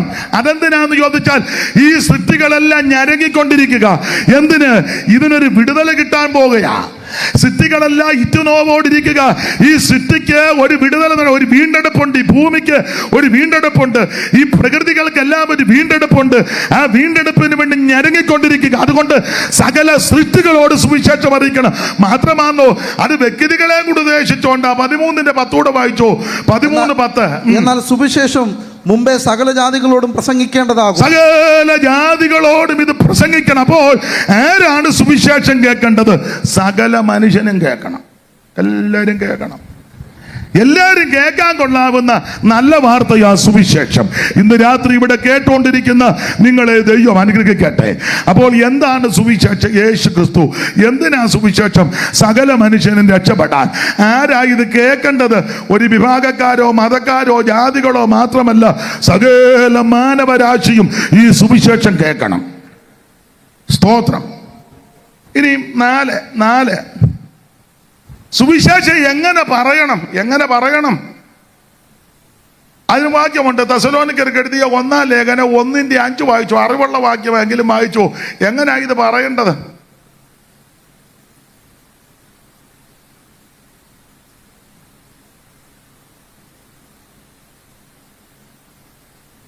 തെസ്സലോനിക്കർക്ക് എഴുതിയ 1-ാം ലേഖനം 1:5. ഞങ്ങളുടെ സുവിശേഷം വചനമായി മാത്രമല്ല, കുറെ വാക്യം മാത്രം പറഞ്ഞു പോകുകയല്ല. ഞങ്ങളുടെ സുവിശേഷം കുറെ വാക്യം വചനം മാത്രം പറയല്ല, പിന്നെയോ ശക്തിയോടും പരിശുദ്ധാത്മാവോടും നിശ്ചയത്തോടും കൂടാ നിങ്ങളോട് അറിയിക്കുന്നത്. അപ്പൊ ഇതിനകത്ത് ശക്തി വേണം, പരിശുദ്ധാത്മാവ് വേണം, ബഹുനിശ്ചയം വേണം. ഇങ്ങനെ സുവിശേഷം. അതായത് യുവനാസന്മാരൊക്കെ ശബ്ദമെടുത്തും വളരെ ഉറക്കെയൊക്കെ പറയുന്നത്. ഇത് ശക്തിയോടും പരിശുദ്ധാത്മാവോടും ബഹുനിശ്ചയത്തോടും കൂടെ പറയണം. അങ്ങനെ സുവിശേഷം അറിയിക്കട്ടെ. വിവരിക്കുന്നില്ല. അടുത്തത്, ഇങ്ങനെ ശക്തിയോടും പരിശുദ്ധാത്മാവോടും ബഹുനിശ്ചയത്തോടും സുവിശേഷം അറിയിക്കുമ്പോൾ നിങ്ങൾ എങ്ങനെയാ കേൾക്കേണ്ടത്? എങ്ങനെയും കേട്ടാ മതിയോ? വായിച്ചേ 6-ാം വാക്യം. ബഹു കഷ്ടം സഹിക്കേണ്ടി വന്നിട്ടും നിങ്ങൾ പരിശുദ്ധാത്മാവിന്റെ സന്തോഷത്തോടെ കൈക്കൊണ്ട് വചനം സുവിശേഷം ക്രിസ്തുവിനെ കൈക്കൊണ്ടു. ഇന്ന് രാത്രി എന്നെ കേൾക്കുന്ന പ്രിയരെ, എങ്ങനാ സുവിശേഷം കേൾക്കേണ്ടത്? അവൻ പരിശുദ്ധാത്മാവിന്റെ സന്തോഷത്തോടെ. സ്തോത്രം. ചിലരുടെയൊക്കെ ഇരിപ്പ് കണ്ടിട്ട് പോട്ടെ. പരിശുദ്ധാത്മാവിന്റെ സന്തോഷത്തോടെ വചനം കൈക്കൊള്ളണം, സുവിശേഷം. അപ്പൊ എന്താ സുവിശേഷം? യേശു ക്രിസ്തു. എന്തിനാ സുവിശേഷം? എല്ലാവരും രക്ഷപ്പെടാൻ. ആരാ കേൾക്കേണ്ടത്? സകല സൃഷ്ടികളും സകല ജാതികളും. എങ്ങനെ ഇത് പറയണം? ശക്തിയോടും പരിശുദ്ധാത്മാവോടും ബഹുനിശ്ചയത്തോടും. എങ്ങനെ കേൾക്കണം? ബഹു കഷ്ടം സഹിക്കേണ്ടി വന്നിട്ടും പരിശുദ്ധാത്മാവിന്റെ സന്തോഷത്തോടെ ഈ സുവിശേഷം കേൾക്കണം. ഇനി അടുത്തത് ഞാൻ പറയാൻ ഉദ്ദേശിക്കുന്നത് അടുത്ത തലക്കെട്ട് സുവിശേഷത്തിന്റെ വിശേഷതയാണ്. സുവിശേഷത്തിന്റെ വിശേഷതയുണ്ട്. അല്ല, സുവിശേഷത്തിനേ ഉള്ളു വിശേഷത. എന്താ സുവിശേഷത്തിന്റെ വിശേഷത? അത് ധാരാളമുണ്ട്. ഒരു 8 കാര്യം പറയാൻ ഇന്ന് ഉദ്ദേശിക്കുക. ഒത്തിരി പറയാനുണ്ട്. ഇന്നത്തെ സാഹചര്യം അനുസരിച്ച് ഒരു 8 കാര്യം. എന്താ സുവിശേഷത്തിന്റെ വിശേഷത? ഇന്ന് രാത്രി എല്ലാവരും കേൾക്കണം. ഇത് കേൾക്കേണ്ട കാര്യമാണ് കേട്ടോ. എല്ലാവരും കേൾക്കേണ്ട കാര്യമാ സുവിശേഷത്തിന്റെ വിശേഷത. ഇതെല്ലാം നമുക്ക് അറിവുള്ള വാക്യമാ. പിന്നെ ഞാൻ ഈ വാക്യം വായിപ്പിക്കുന്ന എന്തിനാന്ന് ചോദിച്ചാൽ, ഞാൻ എപ്പോഴും പറയും, ചില ആൾക്കാർ എന്നെ പറ്റി പറയുന്നത് അയാൾ വായി വരുന്നതെല്ലാം വിളിച്ചു പറഞ്ഞേച്ച് പോയെന്ന്. അപ്പൊ ഈ വായി വരുന്നത് എന്തുവാന്നാ ഈ വായിപ്പിക്കുന്നത്? കാരണം ഇതിനകത്തുള്ള കാര്യമാ, അതാ ഈ പറയുന്നേ. അപ്പൊ അത് വായിച്ച് കേൾപ്പിക്കുന്നതാണ് നല്ലത്. അപ്പോൾ എന്താണ് സുവിശേഷത്തിന്റെ വിശേഷത? ചടികടാന്ന് വായിച്ചോ. ഒന്ന്, ഈ സുവിശേഷത്തിന്റെ വിശേഷത ഇത് രക്ഷിക്കുന്ന മാർഗമാണ്. വായിച്ചേ, റോമാലേഖന 1-ാം അധ്യായത്തിന്റെ 16. നമുക്കെല്ലാം പരിചിതമായ വാക്യങ്ങളാ. റോമാലേഖന 1-ാം അധ്യായം 16-ാം വാക്യം. എന്താണ് സുവിശേഷത്തിന്റെ വിശേഷത? ഒന്ന്, ഇത് രക്ഷിക്കുന്ന മാർഗം. വായിക്കാം. സുവിശേഷത്തെ കുറിച്ച് എനിക്ക് ലജ്ജയില്ല. വിശ്വസിക്കുന്ന ഏവനും ആദ്യം യഹൂദനും പിന്നെ യവനനും രക്ഷയ്ക്കായി ദൈവശക്തി. എന്നെ കേൾക്കുന്ന ബഹുമാന്യരെ, എന്താ സുവിശേഷത്തിന്റെ വിശേഷത? ഒറ്റ വാക്കിൽ മറുപടി പറയാ, ഇത് രക്ഷിക്കുന്ന മാർഗമാ. ഇന്ന് രാത്രി മറ്റൊരുത്തനും രക്ഷയില്ല. നാം രക്ഷിക്കപ്പെടുവാൻ ആഘോഷത്തിന് കീഴിൽ മനുഷ്യരുടെ ഇടയിൽ നൽകപ്പെട്ട ഒരേ ഒരു നാമം, അത് നസറായനാകുന്ന യേശു ക്രിസ്തുവിന്റെ പരിശുദ്ധ നാമം. യേശു നിന്നെ രക്ഷിക്കും. യേശു നിന്റെ കുടുംബത്തെ രക്ഷിക്കും. യേശു നിന്റെ ജീവിതത്തെ രക്ഷിക്കും. ഇന്ന് രാത്രി രക്ഷിക്കാൻ വല്ലഭത്വമുള്ള കഴിവുള്ള ഒരുവനേ ഉള്ളൂ. അത് അഖിലാണ്ടം കേട്ട ഉടയവനാകുന്ന സർവജ്ഞനായ നസറായനാകുന്ന യേശു ക്രിസ്തു. അതാ സുവിശേഷം. രക്ഷിക്കും. ഈ രക്ഷ കരസ്ഥമാക്കാൻ ഒന്നും കൊടുക്കണ്ട. അരി കൊടുക്കണ്ട, തുണി കൊടുക്കണ്ട, മണി കൊടുക്കണ്ട, ഗിണി കൊടുക്കണ്ട, ആടിനെ കൊടുക്കണ്ട, മാടിനെ കൊടുക്കണ്ട, കാട് കൊടുക്കണ്ട, ഒന്നും കൊടുക്കണ്ട. 5 പൈസ നേർച്ച ഇടണ്ട. ഭൗതിക വസ്തുക്കളൊന്നും കൊണ്ട് കൊടുക്കണ്ട. രക്ഷപ്പെടാനേ ഇപ്പം ഇത് കൊടുത്താൽ അടിച്ചു മാറ്റിക്കൊണ്ട് പോകുന്ന കാലവും കൂടാ. എന്തേലും കൊണ്ട് കൊടുത്താലേ ഒന്നിനെയും വിശ്വസിക്കാനും ഒക്കത്തില്ല. എന്നാ നിങ്ങൾക്കെല്ലാവരും സങ്കടം പോലെ. അവ രക്ഷപ്പെടാൻ 5 രൂപ കൊടുക്കണ്ട, 5 പൈസ കൊടുക്കണ്ട, ഒരു ഭൗതിക വസ്തുക്കളും കൊടുക്കണ്ട. അല്ല, ഇത് കൊടുത്താൽ ഏക്കത്തില്ലല്ലോ. ദൈവം ഏക്കുവോ? അതിനാ നിന്റെ ആട് ദൈവത്തിന് വേണ്ട, മാട് വേണ്ട, കോഴി വേണ്ട, കോഴിമുട്ട വേണ്ട. അതിനാ ഇവിടെ ഇതെല്ലാം നിർമ്മിച്ചവൻ ദൈവമല്ലേ? ഉണ്ടാകട്ടെ എന്ന് പറഞ്ഞപ്പോൾ മുഴുവനെ ഉണ്ടാക്കിയവനാ ദൈവം. ആ ദൈവത്തിന് നമ്മുടെ ഭൗതിക വസ്തുക്കളെ. വെള്ളത്തിന്റെ കൂട്ടത്തിന് സമുദ്രമെന്ന് പേരിട്ടു. സമുദ്രത്തെ നോക്കി വെച്ച് ദൈവം പറഞ്ഞു, കൂട്ടമായിട്ട് ജന്തു അതിനകത്ത് ജനിക്കട്ടെന്ന്. എൻ്റെ ഭാഷ പറഞ്ഞാൽ തിമിങ്ങലം മുതൽ ചൂട വരെ സമുദ്രത്തിൽ. അന്നാലും നമ്മൾ അതിൽ നിന്ന് 2 നെന്മീൻ ദൈവത്തിന് കണ്ടെണ്ണം. തിമിങ്ങലം ഉണ്ടാക്കിയ ദൈവം മേളിൽ ഇരുന്ന് ജനിക്കുക. വിഡി, ഞാൻ ഉണ്ടാക്കിയ തിമിങ്ങലം വരെ കിടക്കുക. അന്നേരം നിന്റെ 2 ഇതിന് വേണ്ട. മാത്രമാണോ ഈ ഭൂമിയിൽ എന്തെല്ലാം സൃഷ്ടിച്ചു ദൈവം? ഏതാണ്ട് 35,000-ൽ കൂടുതൽ ഇനം ജീവികളാണ് ഭൂമിയിൽ തന്നെ. പുറകോട്ട് ഒത്തിരി പോകുന്നില്ല. ഇപ്പോഴത്തെ നിലയനുസരിച്ച് ആന മുതൽ അരണ വരെ ദൈവം സൃഷ്ടിച്ചതാ. വേറെ ഉണ്ട് ജീവികൾ. പിന്നെ ഞാൻ ഒരു പ്രാസം ഒപ്പിച്ചത് പറഞ്ഞതേ ഉള്ളൂ. ആന മുതൽ ഇരിക്കട്ടെ ഒരു പ്രാസം. അപ്പൊ ആന മുതൽ അരണ വരെ നിർമ്മിച്ചവനാ ദൈവം. ആ ദൈവത്തിനാണോ നിന്റെ ആട് എവിടെ പോന്നു മേരിക്കുട്ടി? ആടിനെയും കൊണ്ട് പോവാ. ആർക്കാ? ദൈവത്തിന്. ആടാന്ന് ഇങ്ങനെ നിൽക്കുക, പിടിച്ച് വലിക്കുക, എന്നിട്ട് പ്രാഗം നശിച്ചാട്. ദൈവത്തിന് നിന്റെ ആട് വേണോ? വായിച്ചേ 50:9 സങ്കീർത്തനം. പെട്ടെന്ന് വായിച്ചു. അറിവുള്ള വാക്യം 50:9. അതും പ്രാസത്തിൽ ഇരിക്കട്ടെ. നിന്റെ വീട്ടിൽ നിന്ന് കാളയെയോ, നിന്റെ വീട്ടിൽ നിന്ന് മേരിക്കുട്ടി, നിന്റെ വീട്ടിൽ നിന്ന് കാളയെയോ, നിന്റെ തൊഴുത്തിൽ നിന്ന് കോലാട്ട് കൊട്ടനെയോ, തങ്കച്ചോ നിന്റെ വീട്ടിൽ നിന്ന് കോലാട്ട് കൊറ്റനെയോ ഞാൻ എടുക്കയില്ല. ദൈവം പറയുക. നിന്റെ ആടും വേണ്ട, കോലാട്ട് കൊറ്റനും വേണ്ട, ആടും വേണ്ടെന്ന്. പിന്നെ കാട്ടിലെ സകല മൃഗവും. കാട്ട് ദൈവം ഉണ്ടാക്കിട്ടെന്ന് പറഞ്ഞപ്പം സകല എണ്ണോ ഇല്ലേ?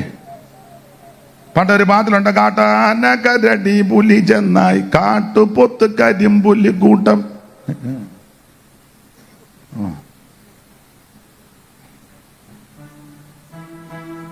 വേണ്ട, ഇനി സങ്കടമാണ്, വേണ്ട.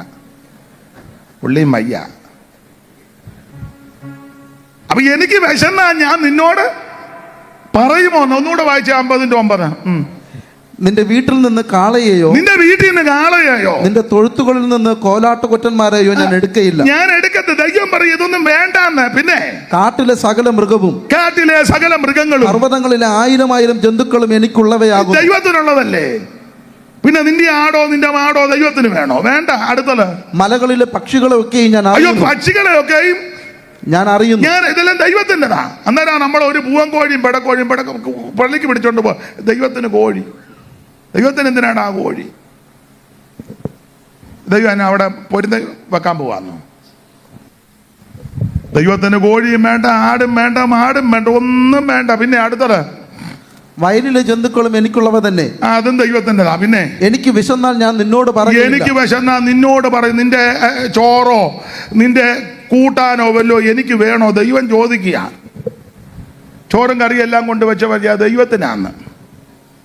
എന്ന് ജീവൻ തന്നെ തിന്നുകയും ചെയ്യുക. ദൈവത്തിന് നിന്റെ ചോറും വേണ്ട, നിന്റെ ഇറച്ചിയും വേണ്ട, നിന്റെ മീനും വേണ്ട, നിന്റെ ഒന്നും ദൈവത്തിന് ആവശ്യമില്ല. നിന്റെ ജ്യൂസും വേണ്ട. പാത്രമൊക്കെ പറയുന്നുള്ളൂ. ദൈവത്തിന് വിശന്നാ നിന്നോട് പറയുമോ? അടുത്തത് ഭൂലോകവും അതിന്റെ നിറവും എന്റേതത്രേ. ഭൂലോകം അതിന്റെ നിറവും എന്റേതത്രേ. എന്റേതത്ര. അപ്പൊ ദൈവത്തിന് ഇതൊന്നുമല്ല ആവശ്യം. പിന്നെന്താ ദൈവം ഉദ്ദേശിക്കുന്നത്? ദൈവം എന്താ ആഗ്രഹിക്കുന്നത്? വായിച്ചോ മീകാ പ്രവചനം 6-ാം അധ്യായത്തിന്റെ 6-ാം വാക്യോ, സഭാപ്രസംഗി 12-ാം അധ്യായത്തിന്റെ ഒടുവിലത്തെ വാക്യോ. വായിര്, പെട്ടെന്ന് വായിര്. സമയം എന്നായെന്ന് പറയണേ. 9 നിർത്താം പറയണം. ബാക്കി നാളെ. മീക 6:6 വായിര്. മീക ഇല്ലേ?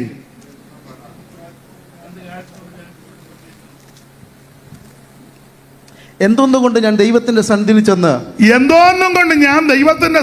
ചെന്ന് അത്യുന്നതനായ ദൈവത്തിന് മുമ്പാകെ കുമ്പിടേണ്ടു. പിന്നെ ഞാൻ ഹോമയാഗങ്ങളോടും 1 വയസ്സ് പ്രായമുള്ള കാളക്കിടാക്കങ്ങളോടും കൂടെ അവന്റെ സന്നിധിയിൽ ചെല്ലണോ?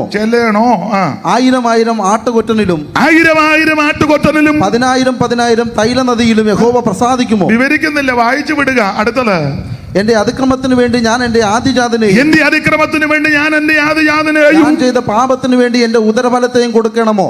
കൊടുക്കണം. നരബലിയും മൃഗബലിയും ഒന്നും വേണ്ടെന്നാ പറഞ്ഞതിന്റെ അർത്ഥം. അടുത്ത വാക്യം, മനുഷ്യ നല്ലത് എന്തെന്ന് നിന്റെ തോട്ടത്തിലെ ആടിനെ വേണ്ട, മാടിനെ വേണ്ട, മൃഗത്തെ വേണ്ട, നരബലി വേണ്ട, മൃഗബലി വേണ്ട, ഭൗതിക വസ്തുക്കൾ വേണ്ട, നിന്റെ ഭക്ഷണം വേണ്ട, അരി വേണ്ട, തുണി വേണ്ട, മണി വേണ്ട, കിണി വേണ്ട, ആട് വേണ്ട, മാട് വേണ്ട, കാട് വേണ്ട. പിന്നെ എന്തുവാ ദൈവം പറയാ? മനുഷ്യ നല്ലതെന്തെന്ന് ഞാൻ അവന് കാണിച്ചു കൊടുത്തിരിക്കുന്നു. നല്ലതെന്തെന്ന് ഞാൻ നിനക്ക് കാണിച്ചു തന്നിരിക്കുന്നു. അവനെ നങ്ങാണ്ട് വായിച്ച പോലെ എനിക്ക് തോന്നി.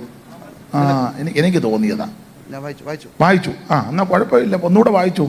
മനുഷ്യ നല്ലതെന്തെന്ന് അവൻ നിനക്ക് കാണിച്ചു തന്നിരിക്കുന്നു. മനുഷ്യ നല്ലതെന്തെന്ന് അവൻ നിനക്ക് കാണിച്ചു തന്നിരിക്കുന്നു. പിന്നെ ന്യായം പ്രവർത്തിപ്പാനും ന്യായം പ്രവർത്തിപ്പാനും ദയാതൽപരനായിരിക്കാനും ദൈവത്തിന്റെ സന്നിധിയിൽ നിന്റെ ദൈവത്തിന്റെ സന്നിധിയിൽ താഴ്മയോടെ നടപ്പാനും അല്ലാതെ എന്താകുന്നു വേറെ എന്തുവാ ദൈവം ആശിക്കുന്നത്?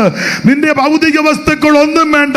ന്യായത്തോടും ദയയോടും താഴ്മയോടും വിനയത്തോടും കൂടെ നടന്ന്, പിന്നെ സഭാപ്രസംഗി 12-ാം അധ്യായത്തിന്റെ ഒടുവിലത്തെ ആ കണ്ണിക ഒന്ന് വായിച്ചേ. സഭാപ്രസംഗി 12-ന്റെ ഒടുവിലൊരു ചെറിയ കണ്ണിക ഉണ്ട്, അത് വായിച്ചേ. പെട്ടെന്ന് വായിച്ചോ, പെട്ടെന്ന്.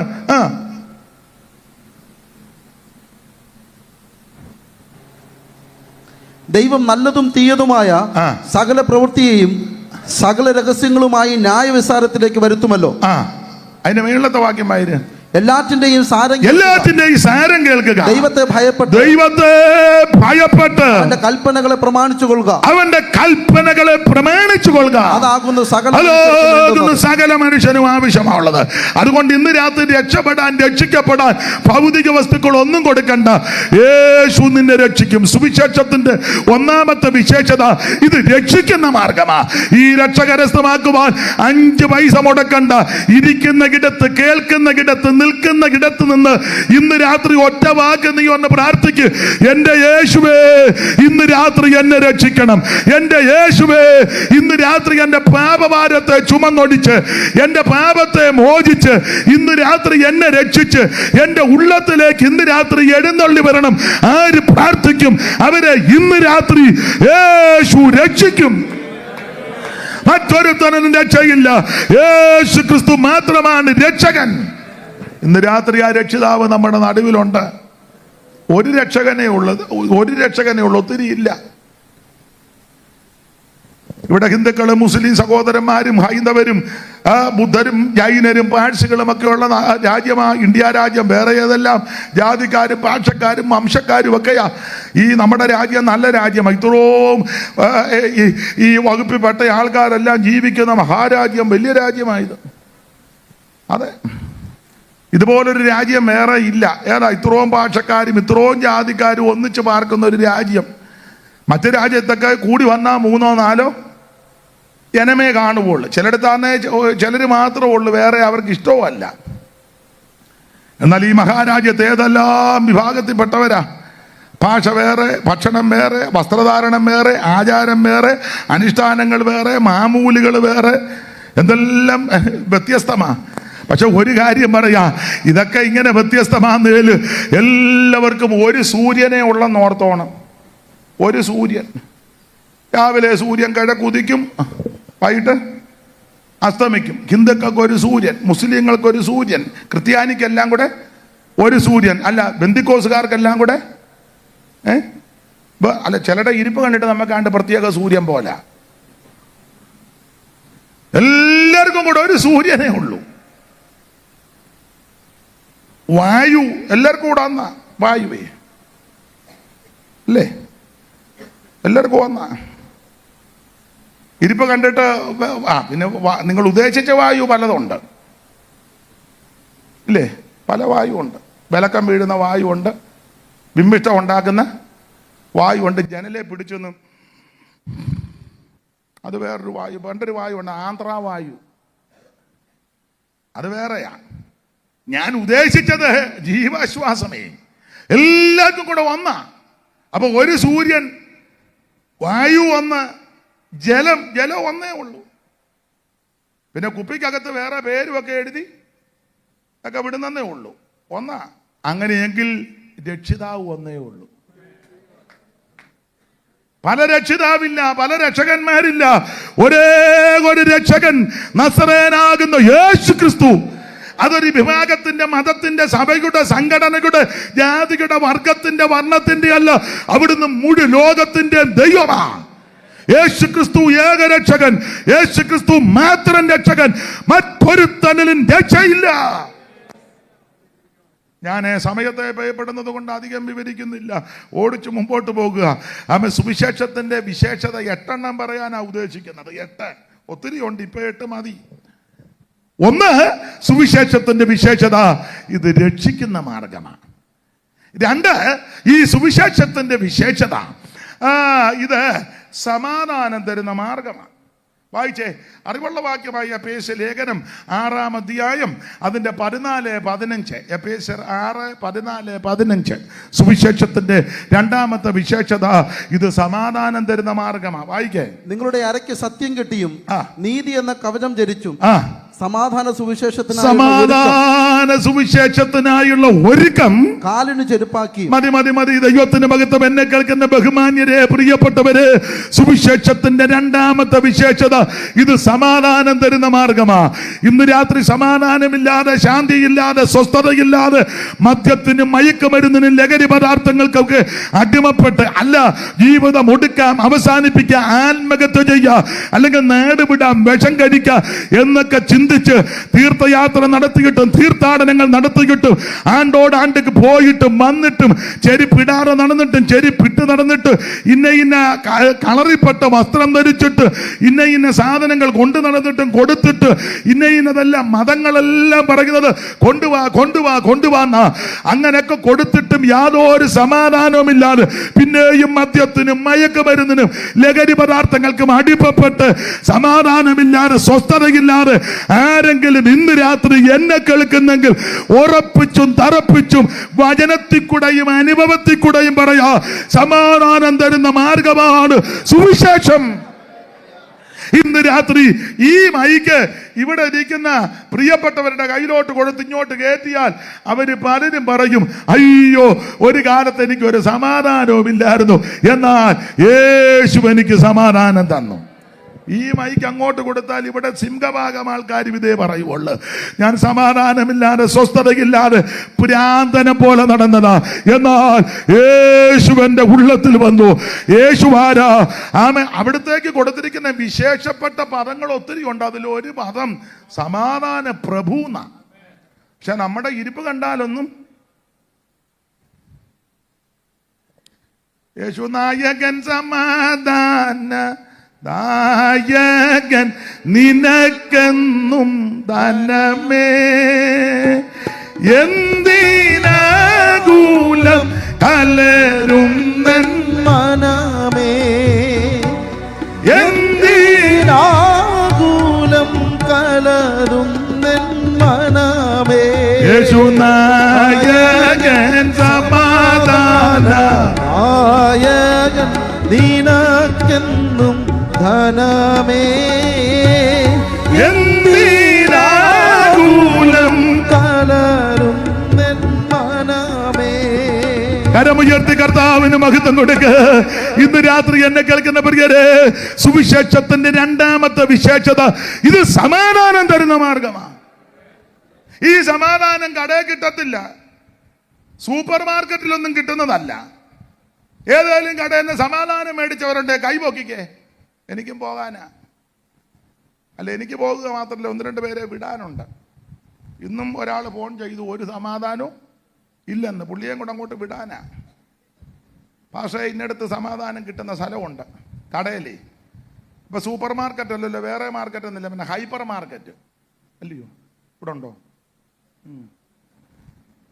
ഇവിടെ ഒന്നും സമാധാനമില്ല. അത് നടത്തുന്ന പുള്ളിക്ക് സമാധാനം ഉണ്ടെന്ന് പുള്ളിയോട് ചോദിക്കണം. അത് ഞാൻ യോഗം കഴിഞ്ഞ് ചോദിച്ചോളാം.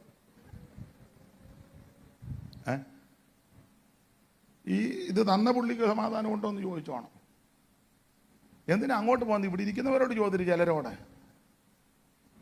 എന്നാൽ ഈ സുവിശേഷം അകത്തോട്ട് വന്നാൽ, ഈ സുവിശേഷം നീ വിശ്വസിച്ചാൽ, ഈ സുവിശേഷം ഏറ്റെടുത്താൽ നിനക്ക് സമാധാനമാണ്. കാരണം ക്രിസ്തു സമാധാനമാണ്. സമാധാനമാണോ? സമാധാന പ്രഭുവാ. ഈ സമാധാനം എന്തൊക്കെ സമാധാനമാ എല്ലാം വിവരിക്കാൻ നേരമില്ല. ഒന്ന്, ദൈവത്തോട് സമാധാനമായി. എന്നാന്ന് ചോദിച്ചാൽ മറുപടി, നമ്മളെല്ലാം ദൈവത്തിന് ശത്രുക്കളായിരുന്നു ഒരു കാലത്ത്. ദൈവം നമുക്ക് ശത്രുവല്ല, നമ്മൾ ശത്രുവായിരുന്നു. ദൈവത്തെ പഴിച്ചും ദൈവത്തെ ദൂഷിച്ചും ദൈവനാമത്തെ പഴിച്ചും ദൈവദാസന്മാരെ ആക്ഷേപിച്ചും വചനത്തെ നിന്ദിച്ചും ഇങ്ങനെയൊക്കെ നമ്മളെന്തോ ശത്രുക്കളായിരുന്നു. ദൈവം ഇല്ലെന്നും ഇതൊക്കെ പറഞ്ഞ് ഭയങ്കര ശത്രുക്കളായിരുന്നു. പക്ഷെ നമ്മൾ ശത്രുക്കളായിരിക്കുമ്പോഴും അവിടുന്ന് ശത്രുവല്ല, അവിടുന്ന് നമ്മെ സ്നേഹിച്ചു. സ്നേഹിച്ചത് കൊണ്ടാ യോഹന്നാൻ 3:16 തൻ്റെ പുത്രനെ ഇങ്ങോട്ട് വിട്ടത്. പുത്രൻ വെറുതെ വന്നതൊന്നുമല്ല. എൻ്റെ ഭാഷയിൽ അങ്ങ് പറയുക, തെറ്റുകാരനെ അങ്ങ് ക്ഷമിക്കണം. സ്വർഗത്തിൽ കൗൺസിൽ കൂടിയപ്പം സ്തോത്രം, അവിടുന്ന് തീരുമാനം ആ പുത്രൻ ഇങ്ങോട്ട് വരാൻ. ആരയക്കും, ആര് പോകുമെന്ന് ചോദിച്ചപ്പോൾ പുത്രൻ പറഞ്ഞു, ഞാൻ പോകാം, എന്നെ അയക്കണം. ദൈവമേ നിന്റെ ഇഷ്ടം ചെയ്യുവാൻ. 40-ാം സങ്കീർത്തനം അറിയാമല്ലോ, സ്വർഗത്തിലെ കൗൺസിലാ. അപ്പൊ ഇങ്ങോട്ട് വന്നത് ശത്രുക്കളായിരുന്ന എന്നെ, നിങ്ങളെ ദൈവത്തോട് സമാധാനപ്പെടുത്തി. അതിനൊരു വേദ ചിന്തകൻ കൊടുത്ത ഒരു ആശയം, ഉപദേശമല്ല ആശയം. അവിടുന്ന് ക്രൂശിൽ ആണികളാൽ തറയ്ക്കപ്പെട്ട് കിടക്കുക, 2 കൈകളും. അപ്പൊ അദ്ദേഹം ഒരാശയം പറഞ്ഞത് ഉപദേശമല്ല, ആശയമാ. ആ ക്രൂശിൽ ഇങ്ങനെ യേശു ഒരു കൈ ദൈവത്തെ പിടിച്ചു, ഒരു കൈ ശത്രുക്കളാകുന്ന നമ്മയും പിടിച്ചു. ഇടയ്ക്ക് നിന്ന് രക്തം ചൊരിഞ്ഞ് ശത്രുക്കളാകുന്ന എന്നെ, നമ്മെ ദൈവത്തോട് സമാധാനത്തിലാക്കി.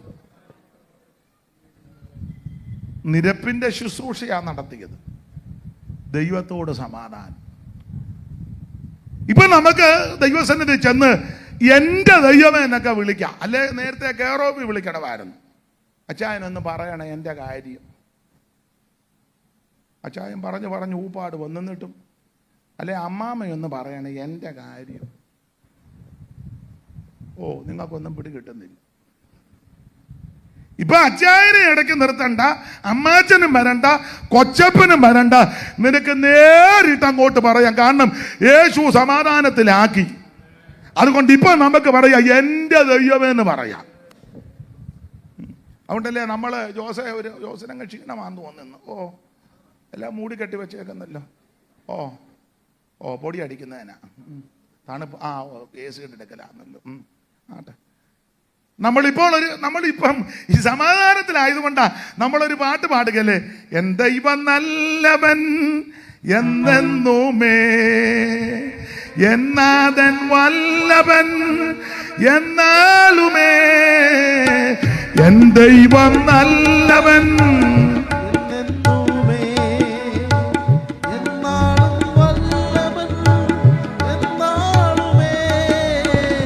എന്നെ സ്നേഹിച്ചവൻ, എന്നെ രക്ഷിപ്പാൻ തൻ ജീവൻ തന്നവൻ, എന്റെ രക്ഷകൻ. എന്നെ സ്നേഹിച്ചവൻ, എന്നെ രക്ഷിപ്പാൻ തൻ ജീവൻ തന്നവൻ, എന്റെ രക്ഷകൻ. ആ നല്ല ദേശത്തിൽ നിത്യമാ പ്രകാശത്തിൽ, ആ നല്ല പ്രകാശത്തിൽ ഇട്ടെന്നെ ചേർത്തതാൽ കീർത്തിക്കും ഞാൻ അവൻ ത്യാഗത്തെ, വർണ്ണിക്കും ഞാൻ അന്ത്യ വരെ, കീർത്തിക്കും ഞാൻ വൻ ത്യാഗത്തെ.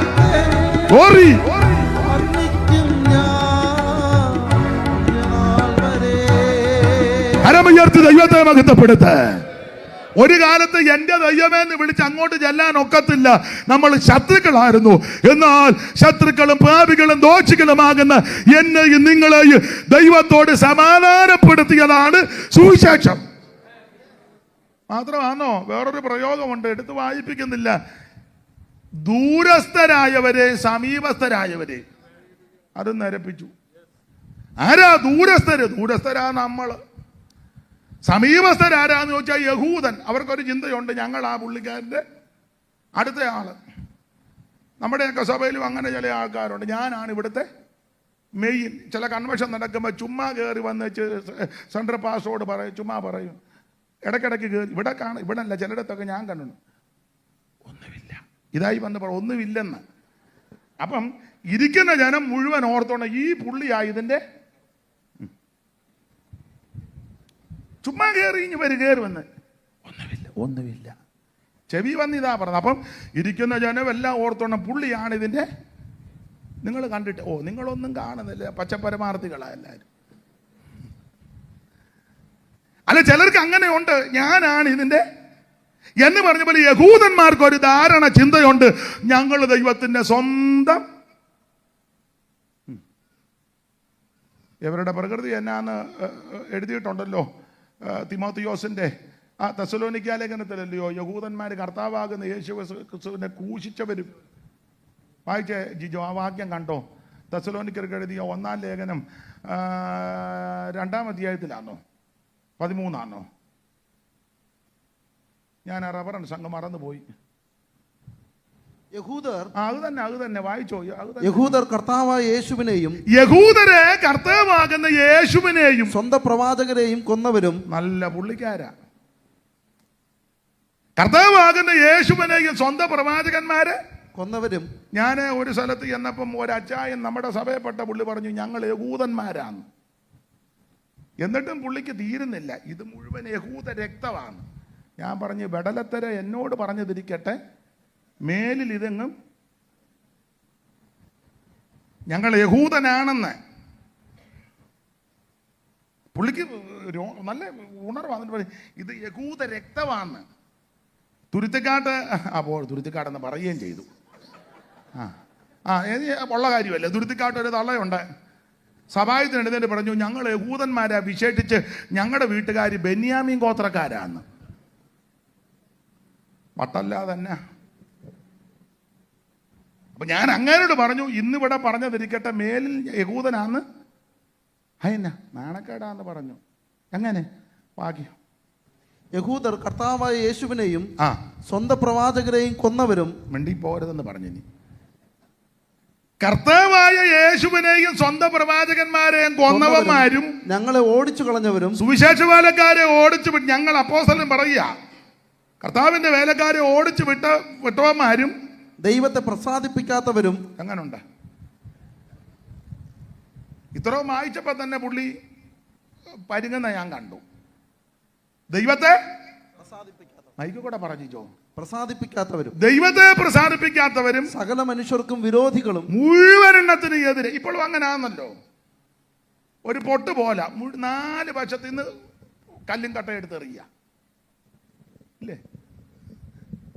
വായിര് ചിരിക്കുക വായിക്കൂ. ഞാൻ ജാതികൾ രക്ഷിക്കപ്പെടേണ്ടതിനായി ഞങ്ങൾ അവരോട് പ്രസംഗിക്കുന്നത് ദൈവദാസന്മാര് പ്രസംഗിക്കുന്നത് വിലക്കുന്നവന്മാരുമാ. ഇതെല്ലാം വായിച്ചപ്പോൾ പുള്ളി പറഞ്ഞു ഇനി ഞാൻ എങ്ങും പറയത്തില്ലെന്ന് പറഞ്ഞു. ഒരുത്തനേലും ഗുണപ്പെട്ടല്ലോ, അത് വലിയ കാര്യം. അപ്പൊ ഇങ്ങനെയുള്ള യഹൂദന്മാർക്ക് ഒരു ധാരണയുണ്ട്, ഞങ്ങൾ സ്വന്തം ആൾക്കാരാ, അടുത്ത് സമീപസ്ഥരാ, ദൈവത്തിന്റെ അടുത്ത ആൾക്കാരാ. പക്ഷെ യവന്മാരെ പറ്റി വായിക്കാതെ ദൈവത്തെ പ്രസാദിപ്പിക്കുന്നവന്മാരല്ല. നമ്മളാരാ? നമ്മൾ ദൂരസ്ഥരും അവര് സമീപസ്ഥരും. എന്നാൽ ദൂരസ്ഥരെയും സമീപസ്ഥരെയും ഒന്നിച്ചാക്കി സമാധാനത്തിലാക്കിയ മാർഗമാണ് സുവിശേഷം. TPM-കാർ പാടുന്ന ഒരു പാട്ടുണ്ട്, അവരും വന്നിട്ടുണ്ട്. ദൈവം അനുഗ്രഹിക്കട്ടെ. ഒരു നല്ല പാട്ടാ. ദൈവം നിങ്ങളെ സഹായിക്കട്ടെ. എനിക്ക് വലിയ ഇഷ്ടമാണ്. അപ്പോൾ ഒരു പാട്ടുണ്ട്, നിരപ്പിൻ ശുശ്രൂഷയാൽ താതനോടൊന്നാക്കുവാൻ വേർപാടിന്റെ നടുചുവർ ഇടിച്ചുവല്ലോ.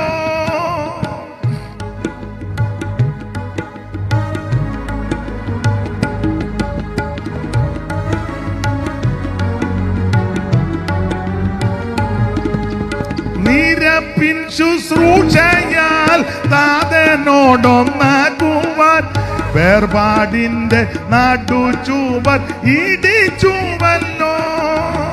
സ്വയമതിലില്ല ഭയമതിലില്ല, സ്വയമതിലില്ല ഭയമതിലില്ല. താതൻ തൻ ഹിതത്തെ തികപ്പതിന. സ്വയമതിലില്ല ഭയമതിലില്ല, താതൻ തൻ ഹിതത്തെ തികപ്പതിന. യേശുവെ ഞാൻ കണ്ടിടുന്നു, കൺമണി പോലെന്നെ കാക്കും നോന. കൃപയിൻ നിറവായി കരുണമയനായി കാരുണ്യവാനായി രക്ഷകനായി കൃപയിൽ നിറവായി കരുണമയനായി കാരുണ്യവാനായി രക്ഷകനായി.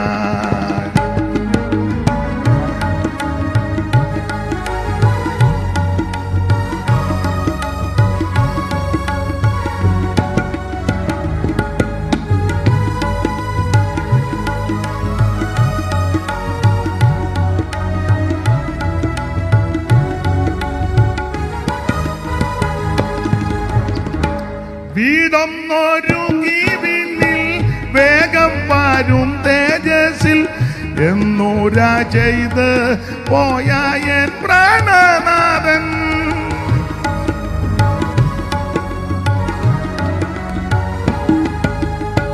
വീടൊന്നൊരുങ്ങി വിണ്ണിൽ വേഗം വരും തേജസ്സിൽ എന്നൂര ചെയ്ത് പോയ എൻ പ്രാണനാഥൻ. വാക്ക് മാറുകില്ല താമസിക്കുകയില്ല, വാക്ക് മാറുകില്ല താമസിക്കുകയില്ല. വാഗ്ദത്തം പോൽ വാനിൽ വെള്ളിപ്പെടുമേ, വാക്ക് മാറുകില്ല താമസിക്കുകയില്ല. വാഗ്ദത്തം പോൽ വാനിൽ വെള്ളിപ്പെടുമേ. കരമുയർത്തി ദൈവത്തെ മഹത്വപ്പെടുത്താൻ. നല്ല പാട്ടായി. TPM-കാര് പാട്ടെഴുതുമ്പം അവരുടെ പേര് കൊടുക്കുകയില്ല. അതുകൊണ്ട് ഇത് ആരാ എഴുതിയതെന്ന് കൃത്യമായിട്ട് പറയാൻ എനിക്കിനിയും കുര്യച്ചാനാന്നോ എറണാകുളത്തെ എഴുതിയത് അതോ ഇനിയും ആട്ടെ, എന്തായാലും നല്ല പാട്ടാണ്, നല്ല പാട്ടാണ്. അവരുടെ പാട്ടുകൾ മിക്കത് നല്ലതാണല്ലോ. ഓ, അത് പറഞ്ഞപ്പോൾ മുഖം ഉടനെ ചളിച്ചു. ഈ കുശുമ്പായതിനല്ല, നല്ല പാട്ടുകളാ. ആട്ടെ, നമുക്ക് നമ്മുടെ പാട്ട് മോശമാണെന്നല്ല പറഞ്ഞു, ഇത് നല്ലതാണെന്നായി പറഞ്ഞ്. നമ്മുടെ ഇപ്പോൾ കുറേ പാട്ടുകാരുണ്ട്, എല്ലാവരും അല്ലെങ്കിലും ചിലർ പാട്ടിനകത്ത് ഒന്നുമില്ല. എവിടുന്നേലും 2 പദം കടവും എടുക്കും, 2 തിരികെയും കയറ്റും, പിന്നെ അതിനകത്ത് മുഴുവൻ ഹല്ലേലൂയ ഇതൊക്കെ വെച്ചങ്ങ് പോട്ടെ. ഇനി അവർ പണങ്ങരുത്. പണക്കം ഉണ്ടോ? ഓ ഇല്ല. അപ്പൊ ശ്രദ്ധിക്കുക, ഇത് നിരപ്പിന്റെ ശുശ്രൂഷ സമാധാനത്തിലാക്കി. എന്താ സുവിശേഷത്തിന്റെ വിശേഷത? 1, ഇത് രക്ഷിക്കുന്ന മാർഗം. 2, ഇത് സമാധാനത്തിന്റെ മാർഗമാണ്. സുവിശേഷം ഒരു വ്യക്തിയിൽ വന്നാൽ അവന് സമാധാനമാണ്. ഒരു കുടുംബത്തിൽ വന്നാൽ ആ കുടുംബത്തിന് സമാധാനമാണ്. വെച്ച കഞ്ഞി കുടിപ്പിക്കാത്ത എത്രയോ വീടുകളുണ്ടായിരുന്നു. അടിയും ബഹളവും തെറിയും, ഭാര്യ ഉപദ്രവിച്ച് പിള്ളേരെ തല്ലി, പിള്ളേര് പേടിച്ച് വെച്ച കഞ്ഞിയും കലവെടുത്ത് വെളിയിൽ കളഞ്ഞ് ഭാര്യ പേടിച്ച് അഖിലത്തെ വീട്ടിലോടി, കുഞ്ഞുങ്ങൾ കട്ടിലിനടി കയറി, തെറിയും ബഹളവും. എത്ര കുടുംബം പോലീസിന്റെ ലാത്തിക്കോ തത്വ സംഹിതകൾക്കോ പ്രത്യയ ശാസ്ത്രങ്ങൾക്കോ പഞ്ചായത്ത് മെമ്പറിനോ അല്ലെങ്കിൽ മറ്റ് കൗൺസിലർമാർക്കൊന്നും ഇതിന് പരിഹാരം പൂർണ്ണമായിട്ട് വരുത്താൻ കഴിഞ്ഞില്ല. എന്നാൽ ഈ സുവിശേഷം അങ്ങനെയുള്ള വ്യക്തികളുടെ അടുക്കലെത്തി ആ കുടുംബത്തിൽ ചെന്നു. ഇപ്പോൾ ആ കുടുംബത്തിലുള്ളവരെ വിളിച്ചു ചോദിച്ച്, അയ്യോ മുള കുടച്ചതാന്നേല് ചെണ്ടമുറിയനാണെങ്കിൽ അത് എന്തോ ഒരു സമാധാനമാ. മറ്റേ വലിയ വീട്ടിൽ ഫിഷ് മോളി, പിന്നെ ഫിഷ് ലില്ലി, ഞാനൊരു പേര് പറഞ്ഞതാ, ഞാൻ അങ്ങ് ഇടുക പേര്, മോളി മാത്രം മതിയോ? എല്ലാം ഉണ്ട്. ചില്ലി ചിക്കൻ മട്ടൻ ചാംസ് എല്ലാം ഉണ്ട്. പക്ഷേ കഴിക്കാൻ മേല സമാധാനത്തോടിരുന്ന്. പണ്ടൊരു വീട്ടിൽ എന്നെ പെന്തിക്കോസുകാരല്ല, മറ്റൊരു വിഭാഗത്തിൽപ്പെട്ടവരാ, ഒന്ന് പ്രാർത്ഥിക്കണേ, ഒത്തിരി നാൾ കൊണ്ട് നിർബന്ധിച്ചു. വണ്ടിയെ കയറ്റി വരാൻ പറഞ്ഞു. വണ്ടിയെ കയറ്റി കൊണ്ടുപോയി. ചെന്ന ഉടനെ അലുവ, കേക്ക്, നല്ല പൂവമ്പഴം, ഗൾഫിൽ നിന്ന് കൊണ്ടുവന്ന മുട്ടായി. അന്നൊക്കെ അങ്ങനത്തെ മുട്ടായി കിട്ടുക എന്ന് പറഞ്ഞ് 30 കൊല്ലം മുമ്പാ. ഇപ്പം ഇവിടെ നാട്ടിലെല്ലാം കിട്ടും. ഇപ്പം ഗൾഫിൽ നിന്ന് വരുന്നവർ അവിടെ നിന്നൊന്നും കൊണ്ടുവരും. ഇവിടെ അങ്ങോട്ട് ഇറങ്ങുമ്പോൾ എല്ലാം കൊണ്ട് ചുമ്മിക്കെട്ടി എന്തിനാ കൊണ്ടുവരുന്നത്. അപ്പം അന്ന് ഇത് വലിയ ബുദ്ധിമുട്ടാണ്. ഇതെല്ലാം കൊണ്ടുവന്ന് വെച്ചു. നല്ല ബ്രൂ കോഫി, അന്നൊക്കെ ബ്രൂ കോഫി കിട്ടുക എന്ന് പറഞ്ഞാൽ വലുതാ. എല്ലാം കൊണ്ടുവച്ചു. ഏതൊക്കെയാ പുഴുങ്ങിയത്, വേറെ ഏതാണ്ടൊക്കെ ഉണ്ടല്ലോ, ഞാൻ മറന്നുപോയി. ഇത് തന്നെ ഒത്തിരി ഉണ്ട്. കൊണ്ടുവച്ചേച്ച് കഴിക്ക് പാസ്റ്റേ. കഴിക്കാൻ അങ്ങോട്ട് ഒരുങ്ങിയപ്പം ഒരു കാറ് വന്നു. ഉടനെ ഇയാൾ പറയും, അയ്യോ അവൻ വന്ന്, 2 കൂടെ എടുത്ത് ഓടി. അവരുടെ വീട് ഈ സാധനമെല്ലാം കൊണ്ട് വെച്ചിരിക്കുന്നു. എന്നോട് പറഞ്ഞു കഴിച്ചോളാൻ. കടിക്കാനൊരുങ്ങിയപ്പോൾ കാറ്, അയ്യോ സ്വന്തം മോന, അവൻ കുടിച്ച് ലെവല് കിട്ടുക. എന്നിട്ട് ഈ തന്ത എന്നോട് പറഞ്ഞു അവൻ്റെ ഈ തോക്കുണ്ടെന്ന്. അയ്യോ എങ്ങനെ കഴിക്കും? അവൻ്റെ കയ്യിൽ തോക്കുണ്ടെന്ന് എന്നിട്ട് എന്നോട് പറയാ കഴിച്ചോളാൻ. സുവിശേഷം എത്തിയില്ല. എന്നാൽ ചില സാധനം കുടുംബമായിരിക്കും കഴിക്കാൻ ഒന്നും ജിലേബിയും പപ്സും അലുവായും ഒന്നുമില്ല, ഗൾഫിലെ മുട്ടായി ഒന്നുമില്ല.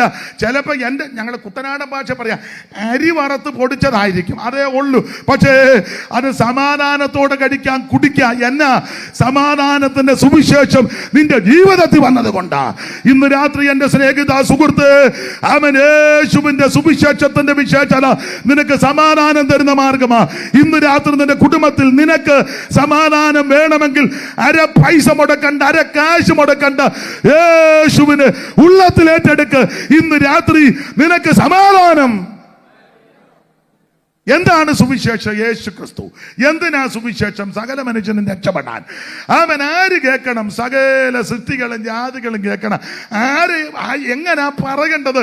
ശക്തിയോടും പരിശുദ്ധാത്മാവോടും ബഹുനിശ്ചയത്തോട് എങ്ങനെ കേൾക്കണം? ബഹുകഷ്ടം സഹിക്കേണ്ടി വന്നിട്ട് പരിശുദ്ധാത്മാവിന്റെ സന്തോഷത്തോട്. എന്താ സുവിശേഷത്തിന്റെ വിശേഷത? 8 കാര്യം പറയാനാ ഉദ്ദേശിച്ചത്. 2 കാര്യം പറഞ്ഞു. 1, ഇത് രക്ഷിക്കുന്ന മാർഗം. 2, ഇത് സമാധാനം തരുന്ന മാർഗം. ഇന്ന് രാത്രി യേശുവിനെ ഏറ്റെടുക്ക്, യേശുവിനെ ഉള്ളത്തിൽ ഏറ്റെടുക്ക്. നിനക്ക് നിന്റെ കുടുംബത്തിന് രക്ഷയാ. 5 പൈസ കൊടുക്കണ്ട, അര കാശ് കൊടുക്കണ്ട. അവിടെ നിന്നല്ലേ ഇരുന്നൊരൊറ്റ വാക്ക് പറ, എൻ്റെ യേശുവേ ഇന്ന് രാത്രി എന്നെ രക്ഷിക്കണം. ആര് പ്രാർത്ഥിക്കും അവരെ ഇന്ന് രാത്രി യേശു രക്ഷിക്കും.